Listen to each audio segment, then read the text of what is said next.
लग तो रहा है, ठीक है। तो अस्सलाम वालेकुम वंस अगेन। क्या आप अभी तक साथ चल रहे हैं? तो बस ठीक है। चैप्टर 1 और 2 में साथ चल रही है तो आगे तो मसले कोई नहीं है। और चैप्टर 3 तो अकेला होगा, उस पूरे दिन में एक ही चैप्टर होगा। तो इसका मतलब है कि we are good to go. हमें अब कंपनी की टाइप समझ आ गई है, कंपनी की रजिस्ट्रेशन का प्रोसीजर समझ आ गया है, कंपनी के शेयर कैपिटल और कंपनी के स्टार्टिंग के अंदर जो चीजें इनकॉर्पोरेशन कमेंसमेंट ऑफ बिजनेस हो रही होती हैं वो सब समझ आ गया है। आज के दिन का टारगेट है 2 मिसलेनियस एरियाज। एक हमने डिविडेंड पे बात करनी है, एक अकाउंट्स पे बात करनी है। तो ये जो हमारी आखिरी ग्रिड है जिसमें 5 चैप्टर्स हैं, उनमें से 2 चैप्टर स्नैच करके अभी हम कवर करेंगे। अगले दिन जो है वो हम जो एक सेपरेट ग्रिड है 9 और 6 की उसे कवर करेंगे और फिर एंड पे हम अपने चैप्टर 4, 7, 3 की तरफ आएंगे, जिसमें 7 बड़ा चैप्टर है और 3 काफी बड़ा चैप्टर है, या 3 खुश्क भी थोड़ा सा ज्यादा है। तो कहानी आगे बढ़ाते हैं। Distribution of profit. पहले दिन हमने एक डायग्राम देखी थी, आवाज पीछे क्लियर है? ठीक है जी। पहले दिन हमने एक डायग्राम देखी थी कि वो एक डब्बे में पैसे डालते थे और वो डब्बा कुछ बिजनेस करता था, कुछ पैसे डब्बे में डालता रहता था और कुछ पैसे लोगों में बांट रहा होता था। जो पैसे सेव करके डब्बे में डालते थे, री इन्वेस्ट कर देते थे, वो हमारे रिजर्व्स बन जाते थे कि हाँ भाई ये कंपनी के अंदर ही आ गया। कंपनी की इक्विटी बढ़ जाती थी। कैपिटल वही 20 लाख होता था, लेकिन उसके ऊपर वो जो 15-16 लाख रुपए एक्स्ट्रा जमा होता गया, तो हम कहते थे ये capital 20 lakh, 15 lakh reserve, equity मिला के 35 लाख। तो वो उस डब्बे की टोटल वर्थ 35 लाख होती थी, जिसमें असल रकम जो शेयर कैपिटल है और उससे ऊपर जो कंपनी ने जनरेट किया और संभाल के रखा वो कंपनी के रिजर्व हो गए। लेकिन जो डिस्ट्रीब्यूट कर दिया था, बांट दिया था, उसको हम डिविडेंड कहते हैं। तो dividend that part of distributable profit, ये याद रखना है, ये सारे प्रॉफिट्स नहीं, डिस्ट्रीब्यूटेबल प्रॉफिट। आप याद करें कि हमने प्रॉफिट्स वगैरह निकालने के बाद कहा था हो डायरेक्टर के तो पैसे दिए ही नहीं, तो इसका मतलब है इससे डिविडेंड अभी नहीं दिया जा सकता। जब तक आप तमाम एक्सपेंसेस, तमाम चीजें क्लियर ना कर दें, तब तक आपके पास डिस्ट्रीब्यूटेबल प्रॉफिट नहीं आता। तो अब डिविडेंड के बारे में किताब ने कुछ छोटी छोटी सी बातें भी बताई हैं, कुछ अहम बातें भी बताई हैं। चैप्टर बहुत छोटा सा है, 2 सफ़े का चैप्टर है, लेकिन तकरीबन इसमें हर पोर्शन से कहीं ना कहीं उन्होंने सवाल पूछे हुए हैं। आसान है, लॉजिकल भी है और इसे याद रखना भी थोड़ा सा सेफ होता है। प्रॉफिट डिस्ट्रीब्यूट करते हुए सबसे पहले जो सबसे गोल्डन रूल है कि आपने डिविडेंड जब देना है हमेशा सिर्फ प्रॉफिट्स में से देना है। लॉस मेकिंग कंपनी डिविडेंड नहीं देगी। तो प्रेफरेंस वालों के साथ क्या करें, उनसे तो वादा नहीं किया हुआ हमने। अगर क्यूमुलेटिव होगा तो उनको अगले साल क्यूमुलेट हुआ मिल जाएगा, लेकिन अगर प्रॉफिट नहीं है हमारे पास तो हम डिविडेंड नहीं दे सकते, ये रूल है कानून का। तो पहली बात हमने प्रॉफिट्स में से देना है। अगली बात हमने रियलाइज प्रॉफिट्स में से देना है। अब प्रॉफिट्स की कुछ ऐसी किस्में होती हैं जो हम रिकॉर्ड तो कर लेते हैं लेकिन वो भी रियलाइज नहीं हुए होते हैं। हम उनको अपने फाइनेंशियल में इनकॉर्पोरेट तो कर लेते हैं, हम अपनी चीजों की वर्थ भी बढ़ा के दिखा देते हैं, लेकिन अभी वो हमें मिले नहीं होते। मशहूर जमाना एग्जांपल है, जैसे प्रॉपर्टीज की रीवैल्यूएशन होती है और प्रॉपर्टीज की वर्थ बढ़ जाती है, या आपने एक इन्वेस्टमेंट की हुई है 2 करोड़ की और उसकी वैल्यू 50 लाख से बढ़ गई। अब स्टैंडर्ड्स कहते हैं कि आपने फेयर वैल्यू पे दिखाना है अपनी इन्वेस्टमेंट्स को। जब आप अपनी इन्वेस्टमेंट्स को या अपने मुख्तलिफ तरह के एसेट्स को मार्केट वैल्यू पे दिखाएंगे तो एक प्रॉब्लम आएगा कि आपने जितने का खरीदा होगा इस वक्त उसकी वर्थ उससे कम या ज्यादा हो सकती है। या आपने 2 करोड़ की जमीन खरीदी थी जो इस वक्त 2.5 करोड़ की हुई है। फॉर एग्जाम्पल एक बंदे ने डॉलर खरीदी जिस वक्त डॉलर 260 का था, एक कंपनी ने, आज डॉलर 300 का है। तो अगर वो फाइनेंशियल्स में दिखाएंगे अपनी इन्वेस्टमेंट ऑफ डॉलर तो वो 250 पे दिखाएंगे या 300 पे दिखाएंगे? 300 पे। तो ये दरमियान वाले की डेबिट क्रेडिट एंट्री आउट हो जाती है। यानी अगर आपकी 2 करोड़ का एसेट है और वो 2.5 करोड़ का हो गया है तो एक आसान सी बात है 50 लाख से आपने एसेट डेबिट कर दिया, क्योंकि एसेट की वैल्यू आप बढ़ाई हुई दिखा रहे हैं। अब क्रेडिट की एंट्री जो है वो कहां जाए? अब अगेन ये इस वक्त कंफर्म इनकम भी आपको नहीं हुई, तो फिर आप क्या करते हैं, आप कुछ इस तरह के surplus account, fair value remeasurement account या कुछ इस तरह की चीज दिखाते हैं जो भी टेंटेटिव इनकम होती है, फाइनल इनकम अभी नहीं होती। तब अपने एसेट की वैल्यू उतनी बढ़ा देते हैं और क्रेडिट साइड पे सॉर्ट ऑफ एक रिजर्व क्रिएट कर लेते हैं जो इक्विटी का पार्ट बन जाता है। तो आपकी कंपनी की वर्थ बढ़ जाती है, लेकिन अल्टीमेटली आपके पास वो पैसे आए नहीं होते। उस डब्बे में जो पैसे रखे थे 35 लाख, उस 35 लाख से खर्च हुए हुए जो काम है उसमें 40 लाख की वैल्यू हो चुकी है, 5 लाख इजाफी वैल्यू में आ चुका है, हमारे हाथ में नहीं आया अभी। तो जो रिवैल्यूएशन सरप्लस होते हैं, प्रॉपर्टी की रीमेजरमेंट होती है, लाइफ स्टॉक के अंदर डिफरेंट तरह के गेन्स होते हैं, एग्रीकल्चर प्रोडक्ट्स के अंदर उनकी वर्थ बढ़ रही होती है। मैं अक्सर एग्जांपल देता हूं कि मिचल्स वालों के बागात हैं, उसमें आम आ गए, अब बाग की बगैर आम की कुछ और वर्थ थी, और जब आम आ गए उसकी वर्थ और हो गई, तो बाग को उतनी अमाउंट से तो डेबिट कर देंगे। तो क्रेडिट में फिर हम एक तरह की इनकम रिकॉर्ड करते हैं जो कि रिकॉग्नाइज नेट प्रॉफिट वाली इनकम नहीं होती, अदर कंप्रीहेंसिव इनकम होती है। याद है फाइनेंशियल स्टेटमेंट्स के दो पोर्शन? तो ये अदर कंप्रीहेंसिव इनकम होती है जो घूम के इक्विटी में जा रही होती है, प्रॉफिट एंड लॉस के थ्रू नहीं जा रही होती, नेट प्रॉफिट वाले रूट से नहीं जा रही होती, ये बाहर बाहर से ही इक्विटी का हिस्सा बन जाती है। वरना क्या होता है, हम सेल में से एक्सपेंस माइनस करते हैं, जो प्रॉफिट आता है उस प्रॉफिट से हम जो है वो डिविडेंड देने के बाद जो बच जाता है वो रिजर्व्स में ऐड कर देते हैं। लेकिन जो ये इस तरह के सरप्लस है, इनको हम डायरेक्टली रिजर्व्स वगैरह के साथ हम क्लासिफाई कर देते हैं। डिविडेंड इस किस्म की इनकम से नहीं दिया जाएगा। ये 2 करोड़ की प्रॉपर्टी अगर 2.5 करोड़ की हुई है तो इससे आप डिविडेंड नहीं देंगे। हाँ, अगर आप इसे बेच दें और इससे आपको 50 लाख का असल में फायदा जनरेट हो जाए, फिर उससे डिविडेंड दिया जा सकता है। तो पहली बात, डिविडेंड प्रॉफिट से दिया जाएगा। दूसरी बात, डिविडेंड रियलाइज प्रॉफिट से दिया जाएगा, और ये उस तरह के गेन से नहीं दिया जाएगा या उस तरह के जो आपके बेनिफिट्स बन जाते हैं उनसे नहीं दिया जाएगा। देन इंटरेस्टिंगली अकाउंटिंग के सवालों में इसकी एडजस्टमेंट उस तरह से नहीं होती। Gain on sale of fix asset, जिसको आप इमूवेबल एसेट भी कहते हैं या जिसको आप नॉन करंट एसेट कहते हैं, gain on sale of asset से आप डिविडेंड नहीं देंगे, हालांकि वो तो रियलाइज इनकम है। अब क्यों नहीं देंगे? अगर आपने एक एसेट बेचा है, फॉर एग्जांपल हम ये कुर्सियां बेच दें, ये कुर्सियां हमने 10,000 की ली और बेचे 15,000 की, हमें 5,000 का गेन आ जाए, या फर्ज करें कुर्सियां 10 की ली थी, डेप्रिसिएट होते होते हमारे अकाउंट्स में नजर आ रही है इसकी वैल्यू 4,000, बेचा हमने 15,000 का, हमें गेन हो गया। इस गेन से भी डिविडेंड नहीं दे सकते। क्यों? क्योंकि हमारा मेन बिजनेस नहीं है। तो अगर एक एंटिटी का मेन बिजनेस हुआ तो फिर वो एसेट्स की बाइंग एंड सेलिंग से आए हुए प्रॉफिट को डिविडेंड के तौर पे दे सकते हैं, क्योंकि उनकी ट्रेडिंग इनकम बन जाएगी। लेकिन जिस कंपनी का कोई और कारोबार है, वो अपनी gain on sale of non current assets, fix assets या कैपिटल नेचर के जो एसेट्स हैं, इनसे वो डिविडेंड नहीं दे सकते। अच्छा, और जिस कंपनी ने देना भी है डिविडेंड, वो अपने लॉसेस और प्रॉफिट्स को पहले आपस में एडजस्ट करेगी। ये बात समझ आई? अगर आपके पास प्रॉफिट है तो ये आपकी इंप्लाइड पावर है कि आप डिविडेंड दे सकते हैं। इसका क्या मतलब होता है इंप्लाइड पावर? ये समझी जाएगी, आप लिखें या ना लिखें कहीं भी, ये मान लिया जाएगा कि आपके पास हमेशा पावर है कि आप डिविडेंड दे सकते हैं।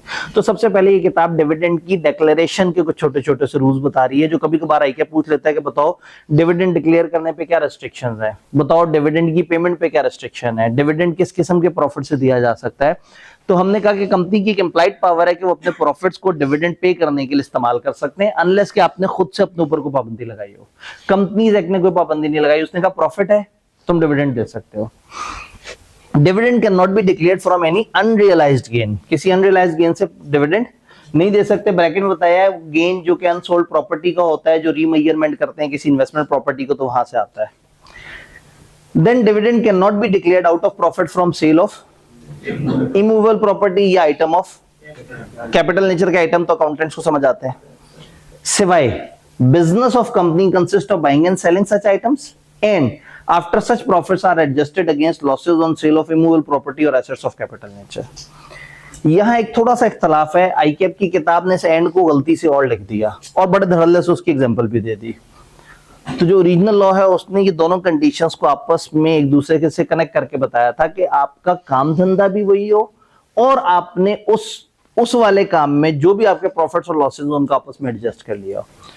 तो अगर हमारी कंपनी बनाती ही कुर्सियां और हमारी कंपनी खरीदती ही कुर्सियां और बेचती ही कुर्सियां, तो कुर्सियां बेचने पे जो प्रॉफिट आएगा हम उसे डिविडेंड दे सकते हैं। लेकिन अगर उसी तरह से हमें कुछ कुर्सियां बेचने पे लॉस हुआ और कुछ पे फायदा हुआ, तो हम अपना जब नेट प्रॉफिट निकालेंगे हम उससे डिविडेंड दे सकते हैं। तो डिविडेंड को किस प्रॉफिट से डिक्लेयर करना है उसके ऊपर ये 2-3 छोटे छोटे से रूल्स होते हैं। फिर अगले स्टेप पे जाते हैं, डिविडेंड पे कैसे होगा। डिविडेंड दो तरह से पे हो सकता है, डिविडेंड आप कैश में भी दे सकते हैं और डिविडेंड इन काइंड भी दे सकते हैं। डिविडेंड लोगों को रुपए पैसों में भी मिल सकता है और अदर देन रुपए पैसे खास किस्म है, आप उससे भी डिविडेंड दे सकते हैं। यहां अकाउंटेंट्स कभी कभी जज्बाती होकर कहते थे सर बोनस शेयर्स, तो वो अकाउंटिंग के अंदर अकाउंटेंट बोनस शेयर को डिविडेंड मान लेते होंगे, लेकिन हम लॉ वाले ऐसा नहीं करते। हम बोनस शेयर को शेयर्स इश्यू करने की किस्म मानते हैं। तो हमारे नजदीक जो डिविडेंड है जो शेयर्स की फॉर्म में होता है वो अपने शेयर्स नहीं होता, हमारे पास इन्वेस्टमेंट में रखे हुए दूसरों के शेयर्स होते हैं। अगर एक कंपनी डिविडेंड देना चाहती है तो या तो वो कैश पे कर दे, नहीं तो अपने पास अपनी इन्वेस्टमेंट्स में रखे हुए लिस्टेड कंपनी के शेयर्स उठा के लोगों में बांट दे। याद रहेगा? Dividend will be either in cash और in form of shares of listed company held by the distributing company. जो बांट रही है डिविडेंड, उसके पास जो रखे हुई इन्वेस्टमेंट्स होगी वो वहां से डिविडेंड देगी। इसका मतलब है डिविडेंड आप कैश नामी एसेट से भी दे सकते हैं और आपके पास इन्वेस्टमेंट जो लिस्टेड कंपनी की पड़ी हुई है आप उसको भी बांट सकते हैं। आप कैश नहीं देना चाह रहे और आपके पास फॉर एग्जांपल एक कंपनी के 3-4 लाख शेयर्स पड़े हुए हैं, आपने देखा डिविडेंड का कितना अंदाजा बनेगा और आपने उन शेयर्स को उठा के लोगों के अंदर बांट दिया। लिस्टेड क्यों? इसलिए कि कैश इक्विवेलेंट रहे। मैं एक शेयर होल्डर हूं, मेरे पास अगर डिविडेंड आता है और वो कैश नहीं शेयर की फॉर्म में आता तो मुझे उलझन होगी। हो सकता है मैं चाहूं कि मैं शेयर को कीप करके रख लूं, लेकिन हो सकता है मैं कहूं नहीं भाई मुझे तो पैसे चाहिए थे। तो लिस्टेड कंपनी का फायदा ये है कि वो मार्केट ट्रेडेबल आइटम है, आप मार्केट में गए, आपने उसको बेचा शेयर को और उतने पैसे ले लिए। तो डिविडेंड या कैश में होगा या हमारे पास रखे हुए दूसरी कंपनियों के, दूसरी लिस्टेड कंपनियों के शेयर्स होंगे। ये पॉइंट क्लियर है? यहां तक अगर कोई सवाल है तो मुझे बताएं, फिर हम अगले स्टेप में जाएं। डिविडेंड की पेमेंट की बात करते हैं। जो डिविडेंड पे होगा, हमने का एक तरीका तो है शेयर्स, वो तो आसान तरीका है, सिक्योर तरीका है। मसला ये है कि जब हम डिविडेंड को कैश में पे करते हैं तो वहां बहुत ज्यादा रिस्क आ जाते हैं। तो डिविडेंड को जब आप कैश में पे करेंगे तो यहां हमें लॉ ने 3 तरीके बताए हुए हैं। वो कहते हैं कि ये डिविडेंड जो है वो आप एक बंदे के अकाउंट में डायरेक्ट ट्रांसफर भी कर सकते हैं अगर आपके पास उसके बैंक अकाउंट की डिटेल्स आ रही हैं। दूसरा तरीका ये कि आप उसको चेक भेज दें, वो खुद ही जाके अपने अकाउंट में जमा करा देगा। तीसरा तरीका, फर्ज करें उस बंदे के पास बैंक अकाउंट भी नहीं है, आप उसको डिविडेंड वारंट भेज दें, एक कागज भेज दें जिस पे लिखा हो कि हाँ भाई मिस्टर अब्दुल करीम यूसुफ मुश्ताक आपके नाम पे इतना डिविडेंड है। वो कागज पे लिखा हुआ है, पैसे नहीं भेजे, कागज पे कंपनी ने साइन करके वो कागज उनको उनके घर कुरियर कर दिया। अब वो इस कागज को पकड़ के कंपनी के ऑफिस या कंपनी की बताई गई लोकेशन पे जाके कागज दें और वहां से पैसे लें, जस्ट लाइक नेगोशिएबल इंस्ट्रूमेंट्स। तो 3 तरीके हैं जिनके बैंक अकाउंट आपको पता भी है, बैंक अकाउंट भी और आपको भी पता है, आप बैंक ट्रांसफर कर दें। जिनके बैंक अकाउंट और आपको नहीं पता उनको चेक दे दें, और जिनके बैंक अकाउंट नहीं है उनको डिविडेंड वारंट दे दें। अब सवाल ये है कि ये डिसीजन कौन लेगा कि हमने कौन से बंदे को क्या चीज हैंड ओवर करनी है? वही शेयर होल्डर। जब एक शेयर होल्डर कंपनी ज्वाइन करेगा, शेयर खरीदता है, तो वो उस वक्त बताता है या साल में किसी भी वक्त अगर वो बताना चाहे, अपनी ऑप्शन चेंज करना चाहे, तो वो बता सकता है कि मुझे डिविडेंड जो है मेरे बैंक अकाउंट में चाहिए, मुझे चेक की फॉर्म में चाहिए या मुझे डिविडेंड वारंट की फॉर्म में चाहिए। लिस्टेड कंपनी में ये 3 ऑप्शन नहीं मिलेंगे। लिस्टेड में एक ही ऑप्शन है, आपने लाजमी बैंक अकाउंट के अंदर ट्रांसफर करना है। बाकी कंपनियों में 3 ऑप्शन मिल गई और लिस्टेड में आपको आपके पास लाजमी उन तमाम लोगों के रजिस्टर्ड बैंक अकाउंट्स होने चाहिए ताकि आप डायरेक्टली उनके अकाउंट में ट्रांसफर कर दें। ये डिविडेंड पे करने के लिए कंपनी खुद भी पे कर सकती है और सम टाइम एक डिविडेंड का पेइंग एजेंट भी अपॉइंट कर सकती है। ये पेइंग एजेंट क्या भला होती है? जाहिर है अगर आपने 13,000 लोगों को डिविडेंड ट्रांसफर करना है तो फर्ज करें कंपनी का एक ऑफिसर बैठा हुआ है और उसने लोगों को पेमेंट ट्रांसफर करनी है। वो पहले एक बेनिफिशियरी ऐड करेगा, फिर उसका ओटीपी किसी अकाउंट पे आएगा, फिर उसको ऐड करेगा, फिर उसकी पेमेंट करेगा। तकरीबन 3 से 4 मिनट में एक बंदे की पेमेंट प्रोसेस होगी। 13,000 बंदों पे 4 मिनट के हिसाब से 68,000 मिनट्स, उसको फिर 60 पे डिवाइड कर दें। हाँ जी, 1000 से ऊपर घंटे, 1133 आवर्स। और दिन में अगर वो बंदा 8 घंटे लगातार काम करे, 141 141 दिन तक वो प्रोसेस करता रहेगा और ये पेमेंट ट्रांसफर हो जाएगी। तो ऑब्वियसली ऐसा नहीं होता। और मजे की बात है, एक कंपनी के बैंक अकाउंट से इतने पैसे इतने मिसक्लिनियस लोगों के पास जा रहे होंगे तो बैंक की तरफ से रुकावट आ जाएगी, स्टेट बैंक बीच में एक्टिव हो जाएगा, वो कहेंगे यहाँ क्या हो रहा है, मनी लॉन्ड्रिंग हो रही है किस तरह से।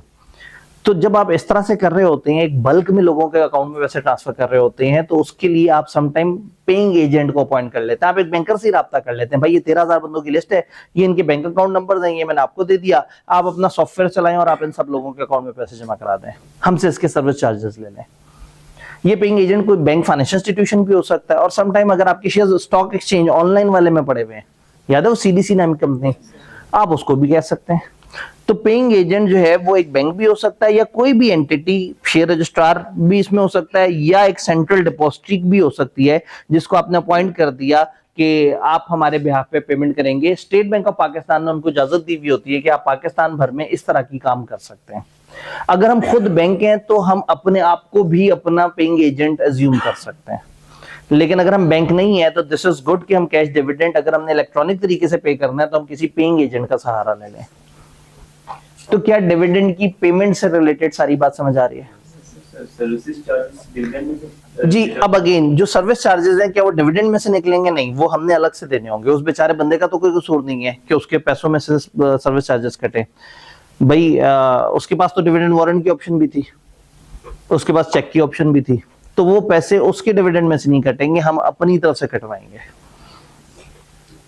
यहां तक बात समझ आई? जी सर, यहाँ पे आपने पहले पॉइंट बताया था कि लिस्टेड कंपनी सिर्फ बैंक ट्रांसफर के जरिए डिविडेंड, लिस्टेड कंपनी में सिर्फ एक ही ऑप्शन है, बैंक ट्रांसफर। उसके बाद तीन ऑप्शन क्यों नहीं होते? उसके पास तीन ऑप्शन क्यों नहीं होते? लिस्टेड कंपनी बड़े पैमाने पे चल रही है और गवर्नमेंट लिस्टेड कंपनी को ज्यादा रेगुलेट करती है। वो चाहते ये हैं कि जो भी स्टॉक एक्सचेंज की गेमों में आए ना, कम से कम वो आइडेंटिटी के साथ आए, क्योंकि बैंक अकाउंट के अंदर direct transfer is traceable thing. Cheque दे दिया, चेक किसी और को फॉरवर्ड कर दिया, उसने किसी और को फॉरवर्ड कर दिया, उसने एनकैश करा लिया, वो किसी और तरह से चला गया, उसमें भी मसला हो सकता है। इवन क्रॉस चेक भी हो तो वो आगे एंडोर्स हो सकता है। और डिविडेंड वारंट फिर हवाई चीज है, आप कैश में, फिजिकल कैश में पे कर रहे हैं। तो लिस्टेड कंपनी में ये चाहते हैं कि जो लिस्टेड कंपनी में आए उसको पहले दिन से पता हो भाई यहाँ अगर मैंने डिविडेंड कमाना है ना तो मुझे अपना बैंक अकाउंट देना पड़ेगा। तो उससे क्या होगा, इतने सारे डिविडेंड रेगुलेट हो जाएंगे। फिर आप लोगों ने टैक्स में पढ़ा हुआ भी होगा, डिविडेंड पे टैक्स भी होता है। अब अगर सारे लोगों को डिविडेंड देके मान लें कि वो सब अपने अपने तौर पे डिविडेंड वो टैक्स देंगे, तो ये गलत बात है। तो जो कंपनियां हाथ में है इनके एफबीआर के, एससीसीपी के, उन्होंने कंपनियों को कह दिया भाई आपने डिविडेंड पे टैक्स काट के उस बंदे का फिर उसे देना है और उसके ब्याह पे आपने गवर्नमेंट को टैक्स जमा करा देना है। तो इससे वो वाला काम भी ईजी हो जाता है। तो ये अलग अलग तरीके डिविडेंड को पे करने के। अब सवाल ये है कि डिविडेंड कितनी तरह का है और डिविडेंड कब पे करना होता है। तो डिविडेंड की दो मशहूर किस्में हैं, final dividend, interim dividend. Final dividend किसे कहते हैं? साल के एंड पे जो एक फाइनल आखिरी एजीएम के आसपास जो डिविडेंड दिया गया वो फाइनल डिविडेंड है। तो इंटरिम डिविडेंड किसे कहेंगे? साल के बीच में कभी भी, interim is not exactly centre, साल में दरमियान में किसी भी वक्त एजीएम से पहले पहले, साल खत्म होने से पहले पहले जो भी आप डिविडेंड देंगे वो इंटरिम है, और साल के एंड पे जो डिविडेंड देंगे वो फाइनल है। तो पहले फाइनल डिविडेंड की बात करते हैं। फाइनल डिविडेंड में दोनों अथॉरिटीज इन्वॉल्व होंगी। हमने कहा था कंपनी में, कंपनी चला रहे होते हैं डायरेक्टर्स और कंपनी होती है मेंबर्स की, तो ज्यादातर डायरेक्टर्स चीजों को देखते रहते हैं लेकिन कभी कभी मेंबर्स भी इकट्ठे होते हैं। तो डिविडेंड के अंदर जो है वो डायरेक्टर्स के पास ये इख्तियार है कि डायरेक्टर्स कंपनी की परफॉर्मेंस देखेंगे, इस दफा कैसी है, रिजर्व्स देखेंगे, सोचेंगे आगे हमें कितने पैसे चाहिए, और एक डिसीजन लेंगे कि फॉर एग्जांपल इस वक्त ये 20 करोड़ जो हमारे पास प्रॉफिट आया, हम इसमें से 12 करोड़ डिविडेंड देंगे और 8 करोड़ को रिजर्व्स में डाल देंगे। ये डिसीजन लेना है बोर्ड ऑफ डायरेक्टर्स ने। तो बोर्ड ऑफ डायरेक्टर्स रिकमेंड करेंगे मेंबर्स को कि हमारा ख्याल ये है कि 12 करोड़ डिविडेंड होना चाहिए। फिर उसके बाद अगला इख्तियार मेंबर्स के पास आ जाता है। अगर मेंबर्स को अच्छा नहीं लगा उनका बताया हुआ डिविडेंड तो कहें हमें नहीं चाहिए, एक ऑप्शन। दूसरी ऑप्शन वो कहें आपने कुछ ज्यादा ही कर दिया, ऐसे कम कर दें। तीसरी ऑप्शन वो मान जाएं और कहें बड़ा अच्छा किया, इतना होना चाहिए था, बस। चौथी ऑप्शन कोई नहीं। सेम मान सकते हैं, रिजेक्ट कर सकते हैं, कम कर सकते हैं, लेकिन डिविडेंड को बढ़ा नहीं सकते। तो इसका मतलब है डायरेक्टर्स मैक्सिमम लिमिट सेट कर देंगे, भाई डिविडेंड इतना हो सकता है, तुम लोग बताओ। तो ये शेयर होल्डर्स की कॉल है कि वो सारे को ओके कर दें या उसमें अगर कोई फर्दर रिडक्शन करके कहीं नहीं भाई कंपनी के रिजर्व में और पैसे डाल दें, हम क्या करेंगे डिविडेंड लेके। तो यहाँ लॉ ने एक बड़ा मजाक किया शेयर होल्डर्स के साथ और कहा कि final dividend share holders approve करते हैं। हालांकि अप्रूव नहीं करते, वो तो बस ओके करते हैं, ठीक है। अब अगर उनके पास इख्तियार हो तो सारा प्रॉफिट ही कहते हैं डिविडेंड के तौर पे बांट दो। तो अगर इन बेवकूफ शेयर होल्डर्स को ऑप्शन दे दें तो कंपनी तो कभी भी ग्रो नहीं करेगी, वो तो हर दफा का सारा प्रॉफिट खा जाया करेंगे। तो इसलिए डायरेक्टर्स एक ओवरऑल रिकमेंडेशन दे देंगे, propose by directors and approve by members in AGM. Members चाहे तो इसको रिड्यूस कर सकते हैं, एक्सेप्ट कर सकते हैं या रिजेक्ट कर सकते हैं, लेकिन उसको इंक्रीज नहीं कर सकते। और फिर जब ये डिविडेंड फाइनल हो जाए, डिक्लेयर हो जाए, डिक्लेयर होने का मतलब है जब मेंबर्स अपनी मीटिंग में इसको ओके कर दें तो इसके बाद आपने 10 वर्किंग डेज के अंदर डिविडेंड पे कर देना है। हमारे इस टॉपिक में एक छोटी सी रेगुलेशन की मुश्किल से 3-4 लाइंस हैं जो पेइंग एजेंट की हमने डेफिनेशन भी पढ़ी थी, और उसके अलावा ये 1-2 छोटी सी बातें 10 वर्किंग डेज में पेमेंट हो जानी चाहिए। ये 10 वर्किंग डेज स्टार्ट कहां से होंगे? जिस दिन एजीएम में मेंबर्स ने डिविडेंड को अप्रूव किया होगा, वो हम कहेंगे कि डेट ऑफ डिक्लेरेशन है, उसके 10 वर्किंग डेज के अंदर। अब सवाल ये है कि डेज में और वर्किंग डेज में क्या फर्क है? कंपनीज एक्ट खामोश है, लेकिन जो डिविडेंड पेइंग वो पेमेंट ऑफ डिविडेंड रेगुलेशंस हैं उन्होंने हमें बताया है कि जो वर्किंग डे है वो कहते हैं उन दिनों को जिसमें बैंक खुला होता है। इसका मतलब अगर बैंक बंद है तो वर्किंग डे नहीं है, तो आपने 10 वर्किंग डेज में देना है। तो अगर एक दिन डिविडेंड डिफाइन हुआ और उसके बाद आगे 2 दफा सैटरडे संडे भी आ जाता है, एक दफा पब्लिक हॉलिडे भी आ जाता है, उन सबको एक्सक्लूड करेंगे और 10 वो दिन काउंट करेंगे जिसमें बैंक्स खुले हुए होता है। तो फाइनल डिविडेंड समझ आया? फिर कॉन्सेप्ट आ जाता है इंटरिम डिविडेंड का। इंटरिम डिविडेंड साल के बीच में किसी भी वक्त आता है, तो मेंबर्स को हम नहीं लिफ्ट आते, डायरेक्टर्स इकट्ठे होते हैं और इसका डिविडेंड की अनाउंसमेंट कर देते हैं। जब डायरेक्टर डिविडेंड की अनाउंसमेंट करते हैं तो उस टाइम पे डायरेक्टर्स के पास 2 ऑप्शंस होते हैं। एक ऑप्शन ये होता है कि अपनी मीटिंग में इकट्ठे हुए, डिविडेंड तय किया और वो कह दें लो जी हम लोगों ने इतना डिविडेंड सोचा ये आपको मिल जाएगा। अगर तो डायरेक्टर ऐसा करें कि इकट्ठे हों और डिविडेंड अनाउंस ही कर दें, तो फिर तो जिस दिन उन्होंने डिविडेंड को अनाउंस कर दिया, यानी अपनी मीटिंग में फैसला लिया और उन्होंने कहा लो जी डिविडेंड तय हो गया, वो दिन बन जाएगा डेट ऑफ डिक्लेरेशन और उसके 10 वर्किंग डेज के अंदर पे कर देंगे। लेकिन कभी कभी वो ये करते हैं कि नहीं भाई हम तो बुक्स बंद करेंगे। बुक्स बंद करने से क्या मुराद है? एक लिस्टेड कंपनी में हर सेकंड ट्रांजैक्शन हो रही होती है भाई। अगर 12-13 हजार 15-16 हजार उसके शेयर होल्डर्स हैं तो हर वक्त ही कहीं ना कहीं स्टॉक एक्सचेंज पे चीजें प्लस माइनस हो रही हैं। कोई शेयर अभी किसी का है, 2 घंटे बाद किसी और के पास है, शाम में किसी और के पास, अगले दिन सुबह किसी और के पास है। अब कंपनी ने डिविडेंड किसको देना होता है? शेयर होल्डर्स को। शेयर होल्डर और मेंबर में क्या फर्क है? पेचीदा बात हो गई है। तो शेयर होल्डर, मैं फॉर एग्जांपल मैं एक कंपनी के शेयर खरीदूं और 4 दिन बाद बेच दूं, मैं 4 दिन के लिए शेयर होल्डर रहा, लेकिन मैं मेंबर नहीं था क्योंकि मैंने अपने नाम का इंदराज कंपनी के रिकॉर्ड रजिस्टर में नहीं करवाया। तो डिविडेंड शेयर होल्डर्स को नहीं मिलेगा, मेंबर्स को मिलेगा। तो मेंबर वो होंगे जिनका नाम का इंदराज हुआ वो होगा कंपनी के रिकॉर्ड में। हमने कहा था मेंबर की डेफिनेशन में एक तो सब्सक्राइबर खुद ब खुद मेंबर होते हैं, उसके बाद कंपनी हैविंग शेयर कैपिटल में जो शेयर खरीद ले और नॉट हैविंग शेयर कैपिटल में जो एग्री कर ले, और इन दोनों में से जो भी होगा, नाम अगर इंदराज होगा रजिस्टर में तो मेंबर कहलाएगा, वरना नहीं कहलाएगा। वो जो हमारी डेफिनेशन मेंबर की स्क्रीन पे नहीं देखी थी लेकिन जुबानी हमने डिस्कस कर ली थी। तो इसका मतलब ये है कि जब कंपनी ने डिविडेंड देना है तो ये डिविडेंड जो है वो मेंबर को जाएगा। और कंपनी ने आज सुबह फैसला किया और पिछली रात एक बंदे ने दूसरे को शेयर बेच दिए, पिछले ने बेच दिए हैं, वो अब मेंबर नहीं है, उसके पास शेयर्स नहीं है, दूसरे के पास शेयर्स हैं, उसके नाम का इंदराज नहीं है। जिसने पिछली रात शेयर खरीदे उसने 2 दिन बाद जब अपने नाम पे ट्रांसफर करवाने के लिए कहा तो पता ही लगा कि डिविडेंड तो 2 दिन पहले अनाउंस हो गया, अब डिविडेंड किसको मिले? तो सम टाइम कंपनी में इस कंफ्यूजन को अवॉइड करने के लिए हम एक कट ऑफ डेट रख लेते हैं कि हाँ भाई इस डेट पे हम बैठ के रिकॉर्ड चेक करेंगे। तो कंपनीज बुक क्लोज कर देती हैं। बुक क्लोज करने का मतलब ये है कि फॉर एग्जांपल उन्होंने डिफाइन कर दिया 10 दिन, उन्होंने कहा भाई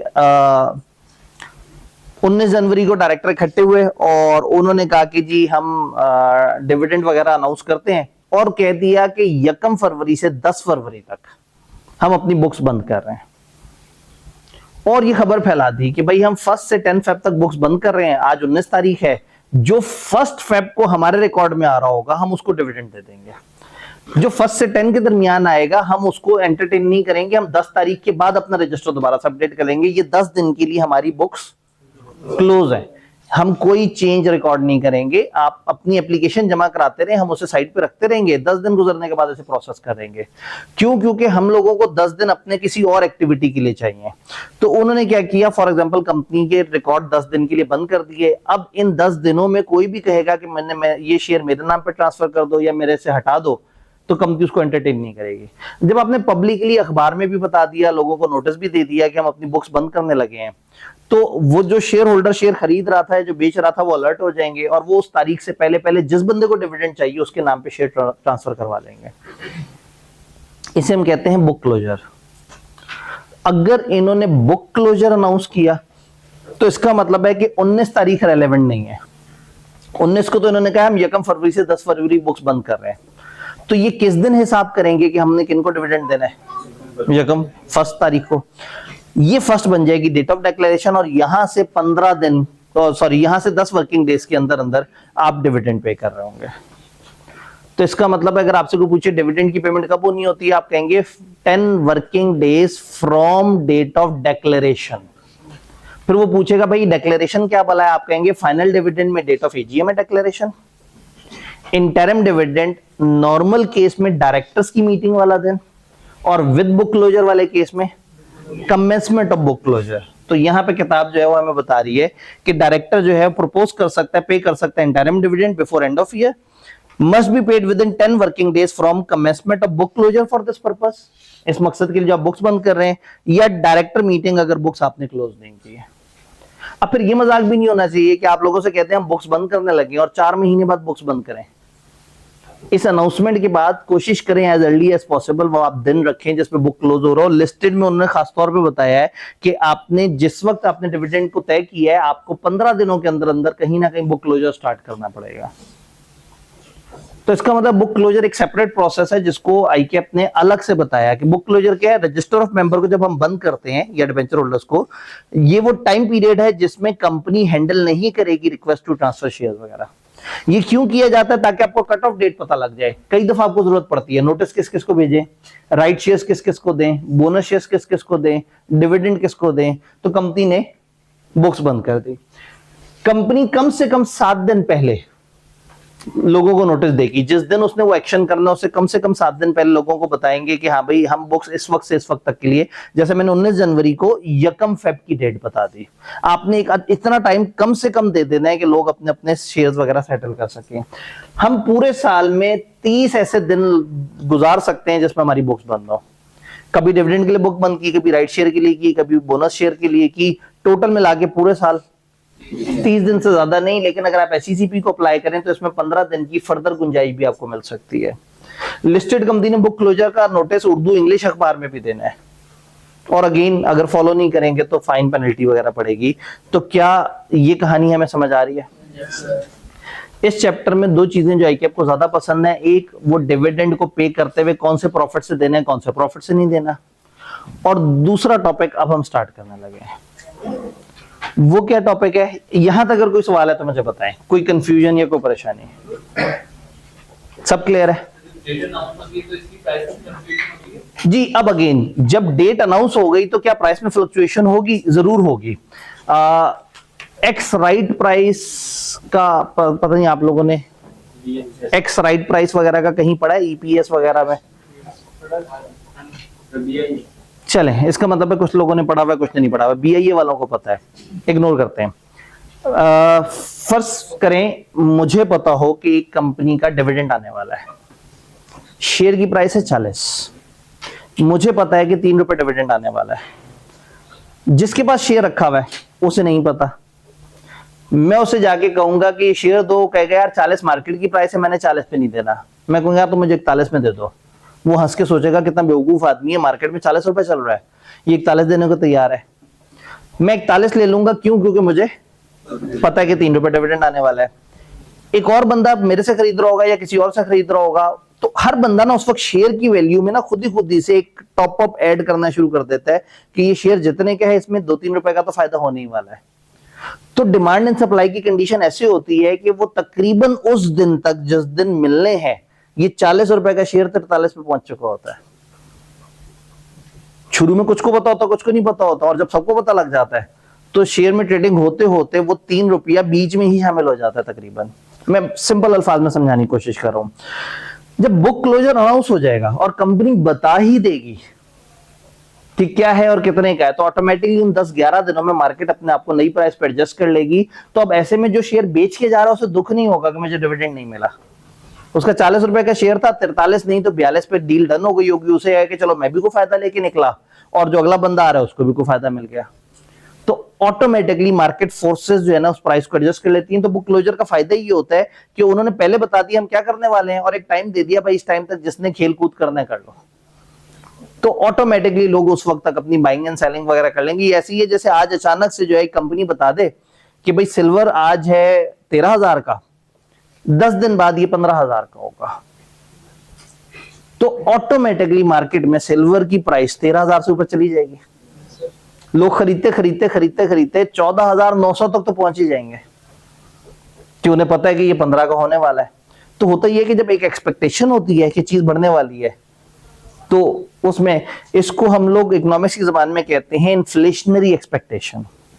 कई दफा चीज इसलिए महंगी नहीं होती कि उसमें महंगा होना होता है, इसलिए महंगी होती है कि आपको डर लग रहा होता है कि महंगी ना हो जाए और आप डर के मारे चीज खरीद लेते हैं। जब इतने सारे लोग डर के मारे एक चीज खरीदना शुरू कर देते हैं कि महंगी होने वाली है, उसकी डिमांड बढ़ जाती है। जब डिमांड बढ़ जाती है तो बेचने वाले को होता है यार इतने सारे लोग खरीद रहे हैं, शायद महंगी होने वाली है। वो या रोक लेता है या महंगे में लगाना शुरू कर देता है। तो ज्यादातर महंगाई इसलिए होती है कि लोगों को लग रहा होता है कि महंगाई होने वाली है। अक्सर चीजों की प्राइस इसलिए बढ़ती है कि लोगों को एक एक्सपेक्टेशन होती है कि इसकी प्राइस बढ़ने वाली है, तो जब इसकी प्राइस बढ़े तो मैं फायदा ले लूं। तो सुकून से चलती हुई चीज में अचानक से लोग घुस जाते हैं। पता लगता है अचानक से मार्केट सारी डॉलर खरीदना शुरू कर देती है कि ये बढ़ने वाला है।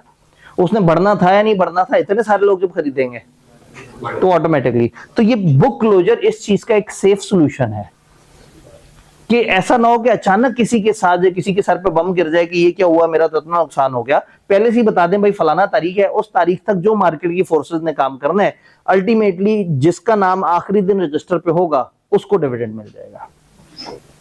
जी ये बातें क्लियर है। अब चलते हैं हम consequences of non payment of dividend. Dividend pay हो जाना चाहिए कितने दिनों में? 10 वर्किंग डेज। किस दिन से? डिक्लेरेशन से। और डिक्लेरेशन 3 केसेस हो सकते हैं, एजीएम हो सकता है फाइनल में, इंटरिम में डायरेक्टर मीटिंग हो सकती है, या कमेंसमेंट ऑफ बुक क्लोजर हो सकता है। अगर आपने ये 10 वर्किंग डेज में डिविडेंड नहीं दिया तो दूल्हा को पकड़ लेंगे। जैसे मैंने रेगुलर क्लास में एग्जांपल दी थी कि शादी हॉल वाले जो है, जब ये पाबंदी थी कि जी 10 बजे के बाद शादी हॉल नहीं खुले हुए होंगे और तकरीब नहीं चल रही होगी, तो गवर्नमेंट इसको एनफोर्स करती थी। पहले लोग शादियां 1-1, 2-2 बजे तक शादी हॉल से निकल रहे होते थे। तो गवर्नमेंट ने फिर ये कहा कि जो देर तक शादी हॉल में होगा उसको फाइन देना पड़ेगा। तो लोग देर तक शादी हॉल में रुकते थे और वो फाइन गवर्नमेंट को जमा भी करा देते थे, लेकिन अपना इवेंट खराब नहीं होने देते थे। फिर गवर्नमेंट ने कहा यार ये तो मजा नहीं आया, तो उन्होंने आगे जाके रूल बनाया कि जो लोग शादी के लिए आए हुए होंगे उनका मतलब बारात में से हम 2 बंदों को हवालात रख लेंगे, क्योंकि आपने जो है वो देर तक वो किया, शादी हॉल में देर तक रुके रहे। तो फिर घर वाले अपने शहर से चलते हुए 1-2 नौकर साथ लेके आते थे जिनको हवालात में जमा कराया जाएगा ताकि शादी जो है वो सही से चलती रहे। तो फिर भी लोग नहीं सुधर रहे थे, तो फिर वो सजा लेके आए सबसे जालिम। उन्होंने कहा कि अगर बारात देर तक रुकी तो दूल्हा पूरी रात जेल में गुजारेगा। अब बारातें 9:45 बजे वापस जा रही होती हैं और सबसे ज्यादा जल्दी होती है दूल्हा को। तो जब दूल्हे को ही टेंशन डाल दी ना, तो अब सब सुधर गए। पहले आप जितना मर्जी पैसों का उन्हें टेंशन देते थे या आपके लोगों को हम जेल में डाल देंगे, लोगों को टेंशन नहीं होती थी। लेकिन जब बात दूल्हा पे आई तो फिर जो है जाहिर है दूल्हा एन मतलब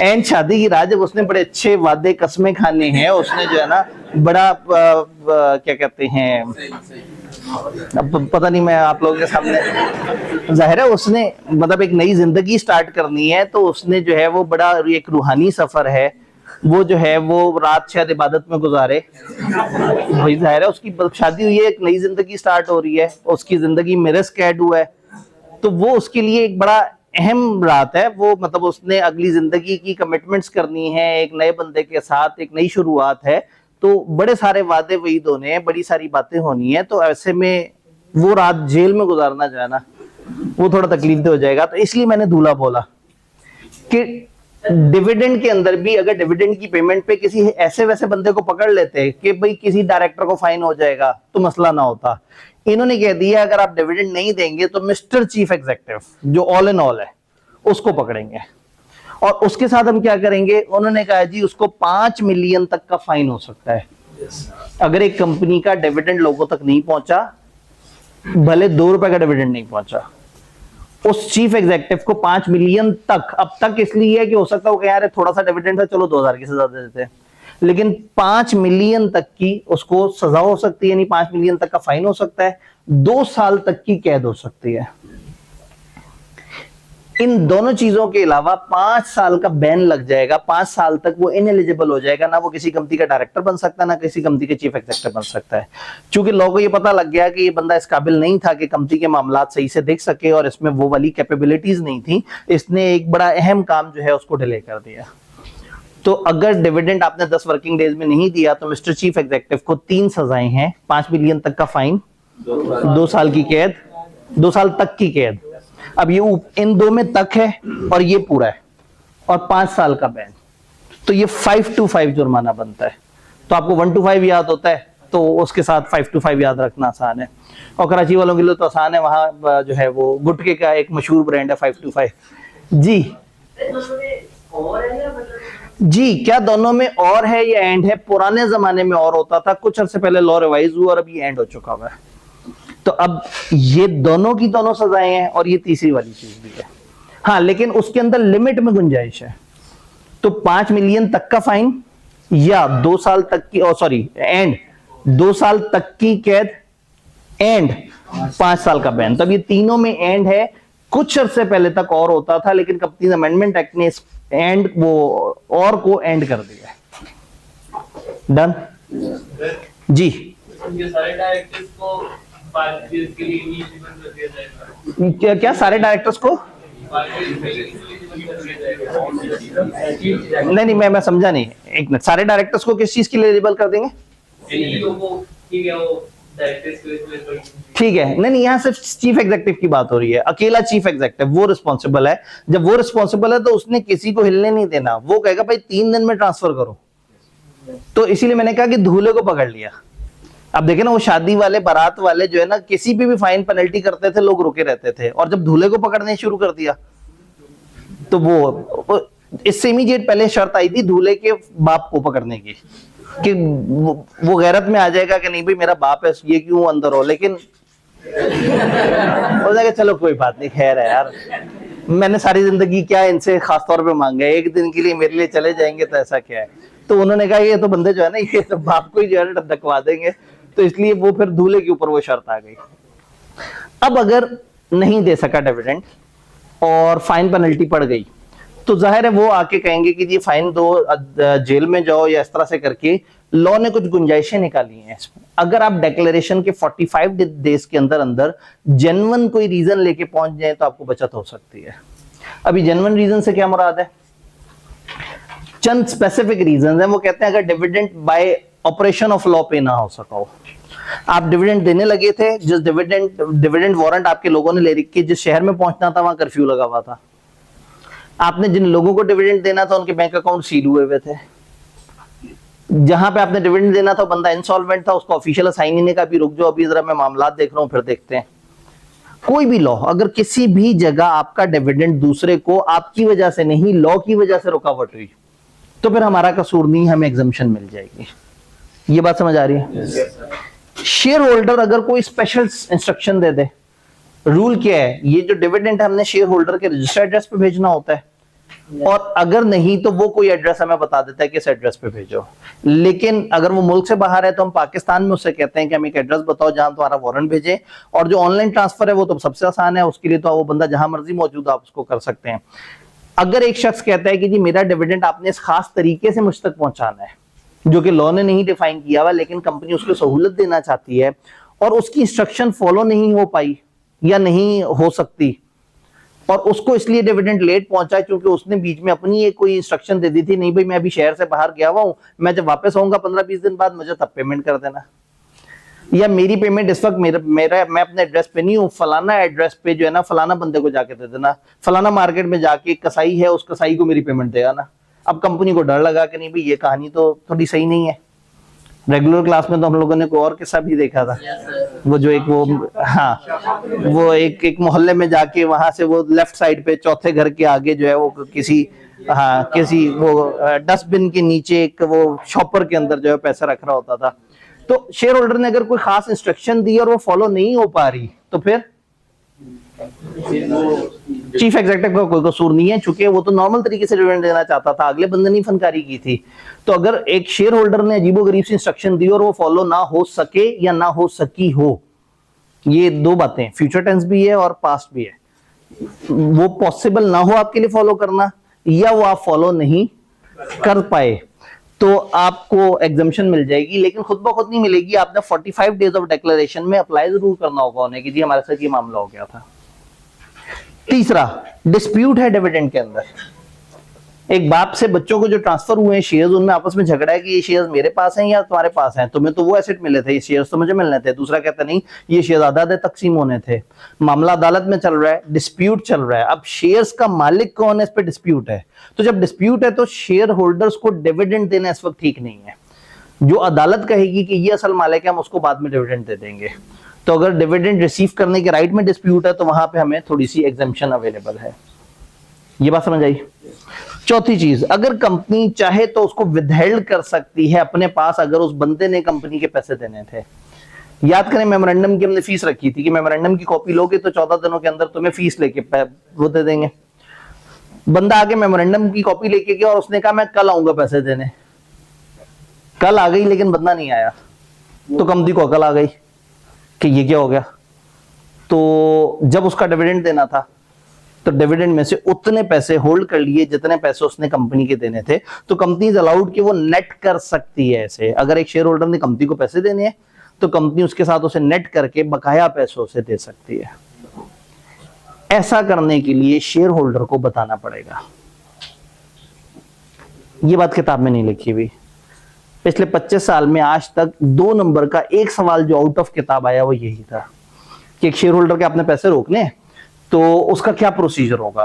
तो प्रोसीजर ये होता है कि हमने उसको बताना होता है कि तुमने हमारे पैसे देने हैं तो हम तुम्हें डिविडेंड देते हुए वो पैसे होल्ड कर लेंगे। और दूसरा फिर आपने 45 डेज के अंदर अंदर ये एसईसीपी को भी बताना होता है कि जी ये हमारे साथ इस तरह से मसला बना था कि उसने हमारे पैसे देने थे, हमने इसलिए उसको डिविडेंड नहीं दिया।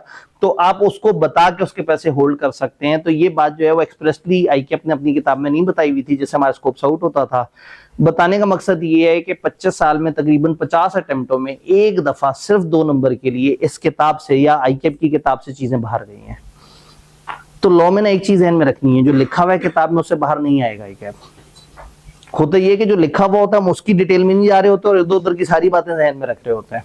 तो हमारा फ्रेमवर्क बड़ा क्लियर है, जो किताब में लिखा है जितना लिखा है हमने उसको फॉलो करना है। तो कंपनी ने अगर डिविडेंड विथहोल्ड करना है तो वो कर सकती है उस बंदे को बता के और एससीसीपी को बता के।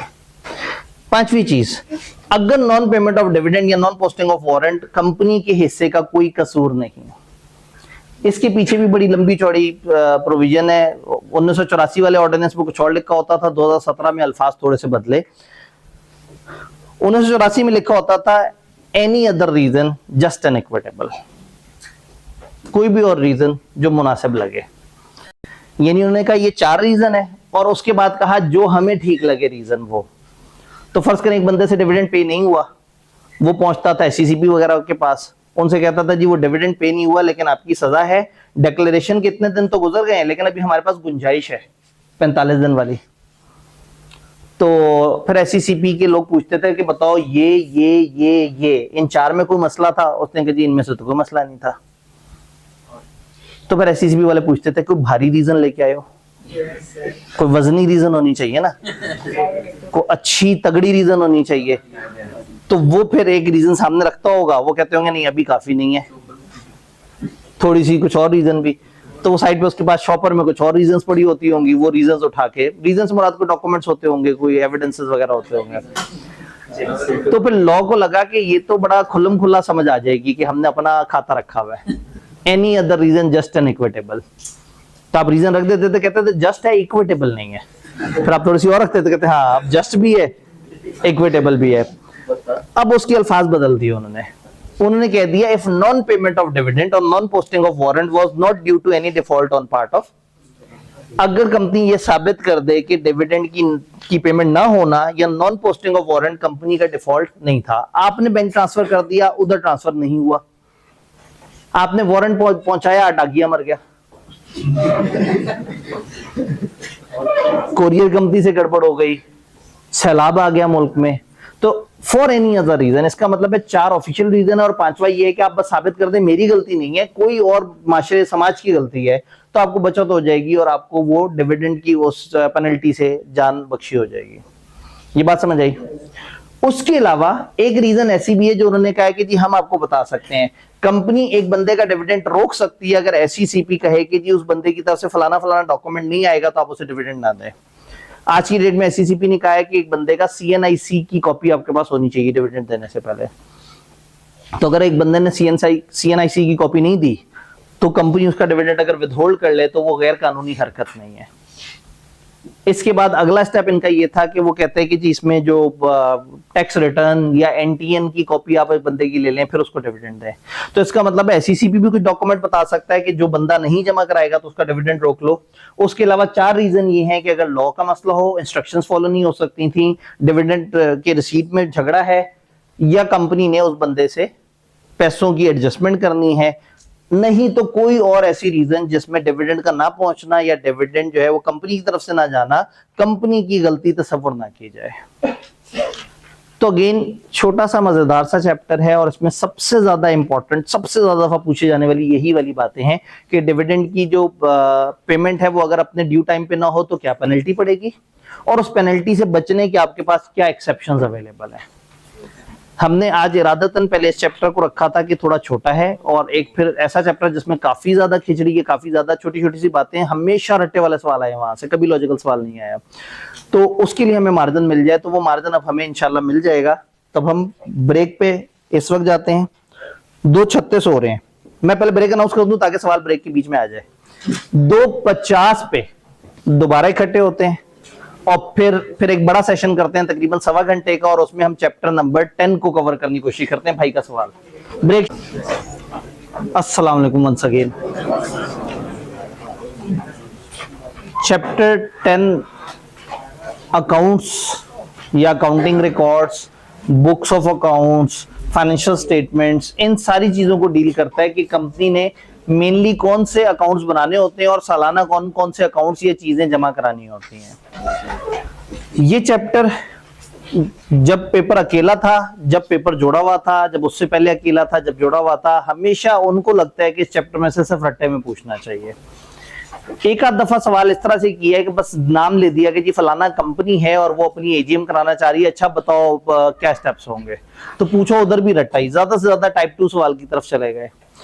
तो इस चैप्टर में 6 टॉपिक्स हैं। जब सेशन स्टार्ट हुआ था तो मेरी शदीद ख्वाहिश थी कि आईकेप जो है वो एक जो डिस्पैरिटी आ चुकी है सिलेबस में कुछ चीजें जो डिफाइंड है और हमारी किताब में कुछ चीजें अभी भी स्टिल इजाफी हैं, तो आईकेप से बड़ी लंबी चौड़ी जंग चल रही थी कि शायद वो एक टॉपिक माइनस कर दें जो कि कंसोलिडेटेड फाइनेंशियल स्टेटमेंट्स वाला है, क्योंकि वो स्कोप से अब आउट हो रहा था, क्योंकि वो कंसोलिडेशन लोगों ने बाद में पढ़नी है और वो टॉपिक थोड़ा सा पहले था। उस लड़ाई के नतीजे में 2-3 और जगह पे तो किताब में छोटी छोटी चेंजेस आ गई, लेकिन जो सेक्शन सबसे ज्यादा मेरी ख्वाहिश थी कि माइनस हो, वो माइनस नहीं हुआ। तो रेगुलर क्लास में भी हमने उसको डिस्कस नहीं किया था, ये सोच के कि चलो शायद आखिरी महीना आते तक जो है, वैसे तो आईकेप पे हमें भरोसा होता है, वो कई दफा पेपर से 15 दिन पहले भी नोटिफिकेशन जारी कर देता है, लेकिन हम एहतियातन जो है ना वो कंसोलिडेटेड या ग्रुप फाइनेंशियल स्टेटमेंट्स वाले टॉपिक को भी पढ़ लेंगे, जिसकी टेस्टिंग के चांसेस थोड़े से कम हो जाते हैं, क्योंकि जब आपने एक उसकी बेस नॉलेज कंसोलिडेशन वाली नहीं पढ़ी होती तो आगे वाला टॉपिक किसी हद तक इररिलेवेंट हो जाता है। बहरहाल उस जंग का फायदा ये हुआ कि बी लॉ के अंदर जो है वो चैप्टर 13 के अंदर छोटी छोटी सी चेंजेस हो गई। होल्डिंग आउट का टॉपिक बिला वजह लोगों को कंफ्यूज कर रहा था, वो निकाल दिया कि अपने, इसी तरह से ट्रांसफर ऑफ पार्टनर इंटरेस्ट वो माइनस कर दिया। तो आई के अपने पिछले दिनों चुपके से किताब का वर्जन चेंज कर दिया जो वेबसाइट पे पड़ा हुआ था। जब उसे जाके देखा तो कुछ चैप्टर में हल्की फुल्की सी चेंज आई, तो वो एक आध जगह जहां आएगी मैं आपको वहां पे बता दूंगा, लेकिन आई वाज एक्साइटेड कि ये वाला सेक्शन भी उड़ा देंगे, लेकिन उन्होंने नहीं उड़ाया। ट्रांसफर पार्टनर इंटरेस्ट किताब से निकाल दिया उन्होंने, होल्डिंग आउट का टॉपिक किताब से निकाल दिया, चैप्टर 13 और छोटा हो गया। पहली बीलो मजेदार है, निकालना है तो इधर से निकाले ना जहां टॉपिक्स की भरमार है। तो खैर अगेन इस चैप्टर में 6 टॉपिक्स हैं। बुक्स ऑफ अकाउंट्स का मतलब है कौन कौन से रिकॉर्ड कंपनी वालों ने रखने हैं, कहां रखने हैं, किस तरह से रखने हैं। फाइनेंशियल स्टेटमेंट वो जो सालाना बेसिस पे आप अपने फुल फ्लेज अकाउंट्स उठा के अपने मेंबर्स के सामने रख रहे होते हैं और अथॉरिटीज को भेज रहे होते हैं। Quarterly financial statement listed company के केस में एक खास तरह के अकाउंट्स हैं जो कि आपने हर क्वार्टर में भी बनाने होते हैं। Then group financial statement, holding और सब्सिडरी कंपनी जब कंसोलिडेटेड फाइनेंशियल स्टेटमेंट्स बनाते हैं तो उससे रिलेटेड जो है ना छोटी सी गाइडेंस यहाँ है, जिस सेक्शन का मैं जिक्र कर रहा था कि वो असूलन हमारे सिलेबस से आउट है, लेकिन बहरहाल किताब में अभी तक लिखा हुआ है तो हम एहतियातन पढ़ लेंगे। एनुअल रिपोर्ट साल के एंड पे जो है वो हर साल के एंड पे आपने अपना जो सालाना अपने मेंबरशिप की डिटेल और अपना मेंबर्स की लिस्ट और ऑफिसर्स की लिस्ट भेजनी होती है, वो ये है। और देन डायरेक्टर रिपोर्ट जिसमें डायरेक्टर्स ने साल के एंड पे अपने मेंबर से खिताब करना होता है। तो ये ज्यादातर जगह पे कुछ डॉक्यूमेंट्स हैं, उनके कुछ कंटेंट्स हैं, कुछ प्रोसीजर्स हैं, कुछ टाइमलाइंस हैं, ये चीज इतने अरसे में उसको भेजो, ये चीज इतने अरसे में उसको भेजो। तो इन टॉपिक्स में से तकरीबन 3 बड़े टॉपिक और 3 छोटे टॉपिक हैं। जो quarterly financial statement, annual report, ये बहुत छोटे टॉपिक है। जो ग्रुप फाइनेंशियल स्टेटमेंट है ये दरमियाना सा टॉपिक है। डायरेक्टर रिपोर्ट जरा बड़ा टॉपिक है, फाइनेंशियल स्टेटमेंट उससे बड़ा टॉपिक है, और एक बुक्स ऑफ अकाउंट्स भी एक बड़े साइज का टॉपिक है। तो डिफरेंट पेजेस हैं, डिफरेंट चीजें हैं, सीधी सीधी सी चीजें हैं, उतना टेक्निकलिटी नहीं है। यानी इस पूरे चैप्टर में टेक्निकलिटी ग्रुप फाइनेंशियल स्टेटमेंट्स की अंदर बस एक जगह पे जाके आती है, अदरवाइज बड़ा सीधा सीधा स्ट्रेट फॉरवर्ड सा चैप्टर है। तो कहानी को स्टार्ट करते हैं। ये चैप्टर सबसे पहले हमें बताता है बुक्स ऑफ अकाउंट्स के बारे में। तो अकाउंट्स को जब समझते हैं तो अकाउंट्स को समझने के लिए हमें समझना होता है बुक्स ऑफ अकाउंट्स, अकाउंट्स के रिकॉर्ड्स कौन से हैं। उससे भी पहले हमें समझना होता है वर्ड बुक्स को। बुक्स किसे कहते हैं, पेपर किसे कहते हैं। तो अगर कहीं लिखा हो कंपनी के पेपर्स, या कहीं लिखा हो कंपनी की बुक्स, या कहीं लिखा हो कंपनी के बुक्स एंड पेपर्स, तो खाली बुक लिखा हो, खाली पेपर लिखा हो, या बुक्स एंड पेपर लिखा हो, इन सब का एक ही मतलब है कंपनी के रिकॉर्ड्स। तो इसमें कंपनी की राइटिंग्स आ जाती हैं, कंपनी की रसीदें, वोचर, एंट्रियों की डिटेल, कॉस्ट अकाउंटिंग के रिकॉर्ड, फाइनेंशियल अकाउंटिंग के रिकॉर्ड और हर तरह के रिकॉर्ड, मीटिंग के मिनट्स की डिटेल, कॉन्ट्रैक्ट्स की डिटेल, एग्रीमेंट की डिटेल। तो उन्होंने कहा इसके अंदर सारी books of accounts, cost account, record, deed, vouchers वगैरह सब आ जाता है, भले वो पेपर पे मेंटेन्ड हो या इलेक्ट्रॉनिक फॉर्म में। यानी फिजिकल रिकॉर्ड भी इसमें आ जाएंगे और इलेक्ट्रॉनिक, ये जो आप मुख्तलिफ सॉफ्टवेयर वगैरह पे मुख्तलिफ डेटाबेसेस पे एंट्री कर रहे हैं वो भी इसके अंदर आ जाएंगे। तो सबसे पहले तो बुक्स का मतलब होगा हर तरह का रिकॉर्ड, भले फिजिकल हो भले इलेक्ट्रॉनिक हो। फिर एक स्टेप आगे आते हैं बुक्स ऑफ अकाउंट्स। अब अकाउंट्स के रिकॉर्ड्स की बात हो रही है।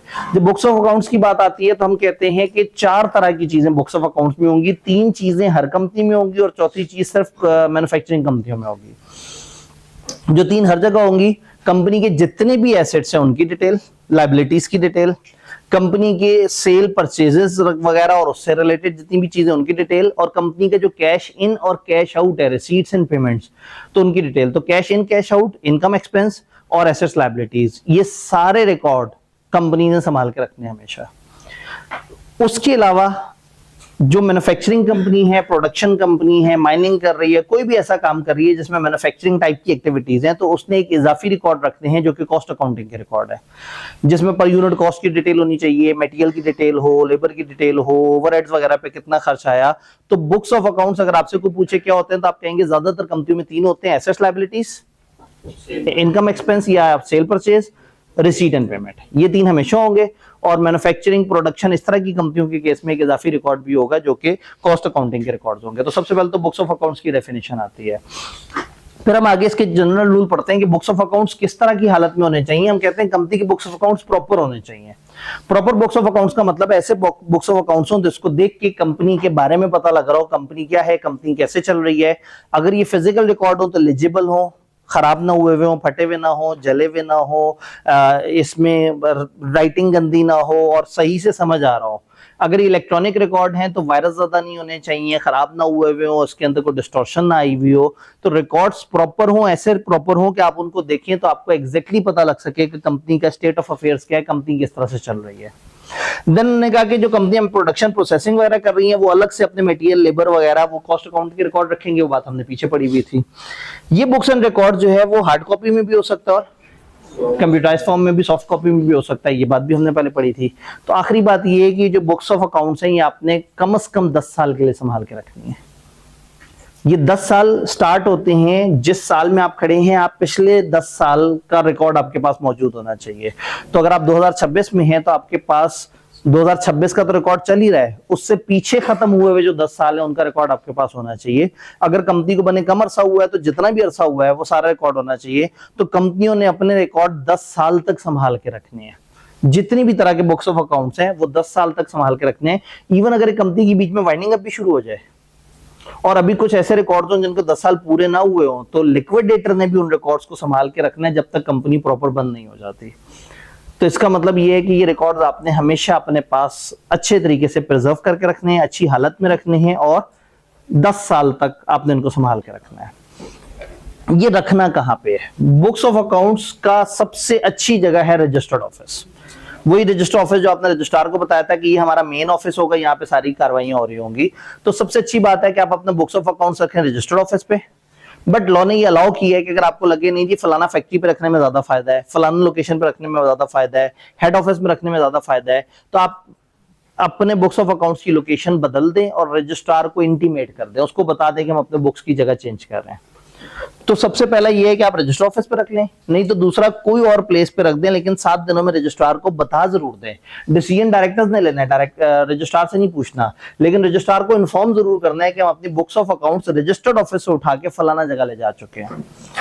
फिर लोग कहते हैं ब्रांचेस के केस में क्या करें? अगर एक कंपनी की ज्यादा ब्रांचेस हो, अब ब्रांच का प्रॉब्लम ये है कि उसको तो हर वक्त अपने रिकॉर्ड्स चाहिए अपने सामने।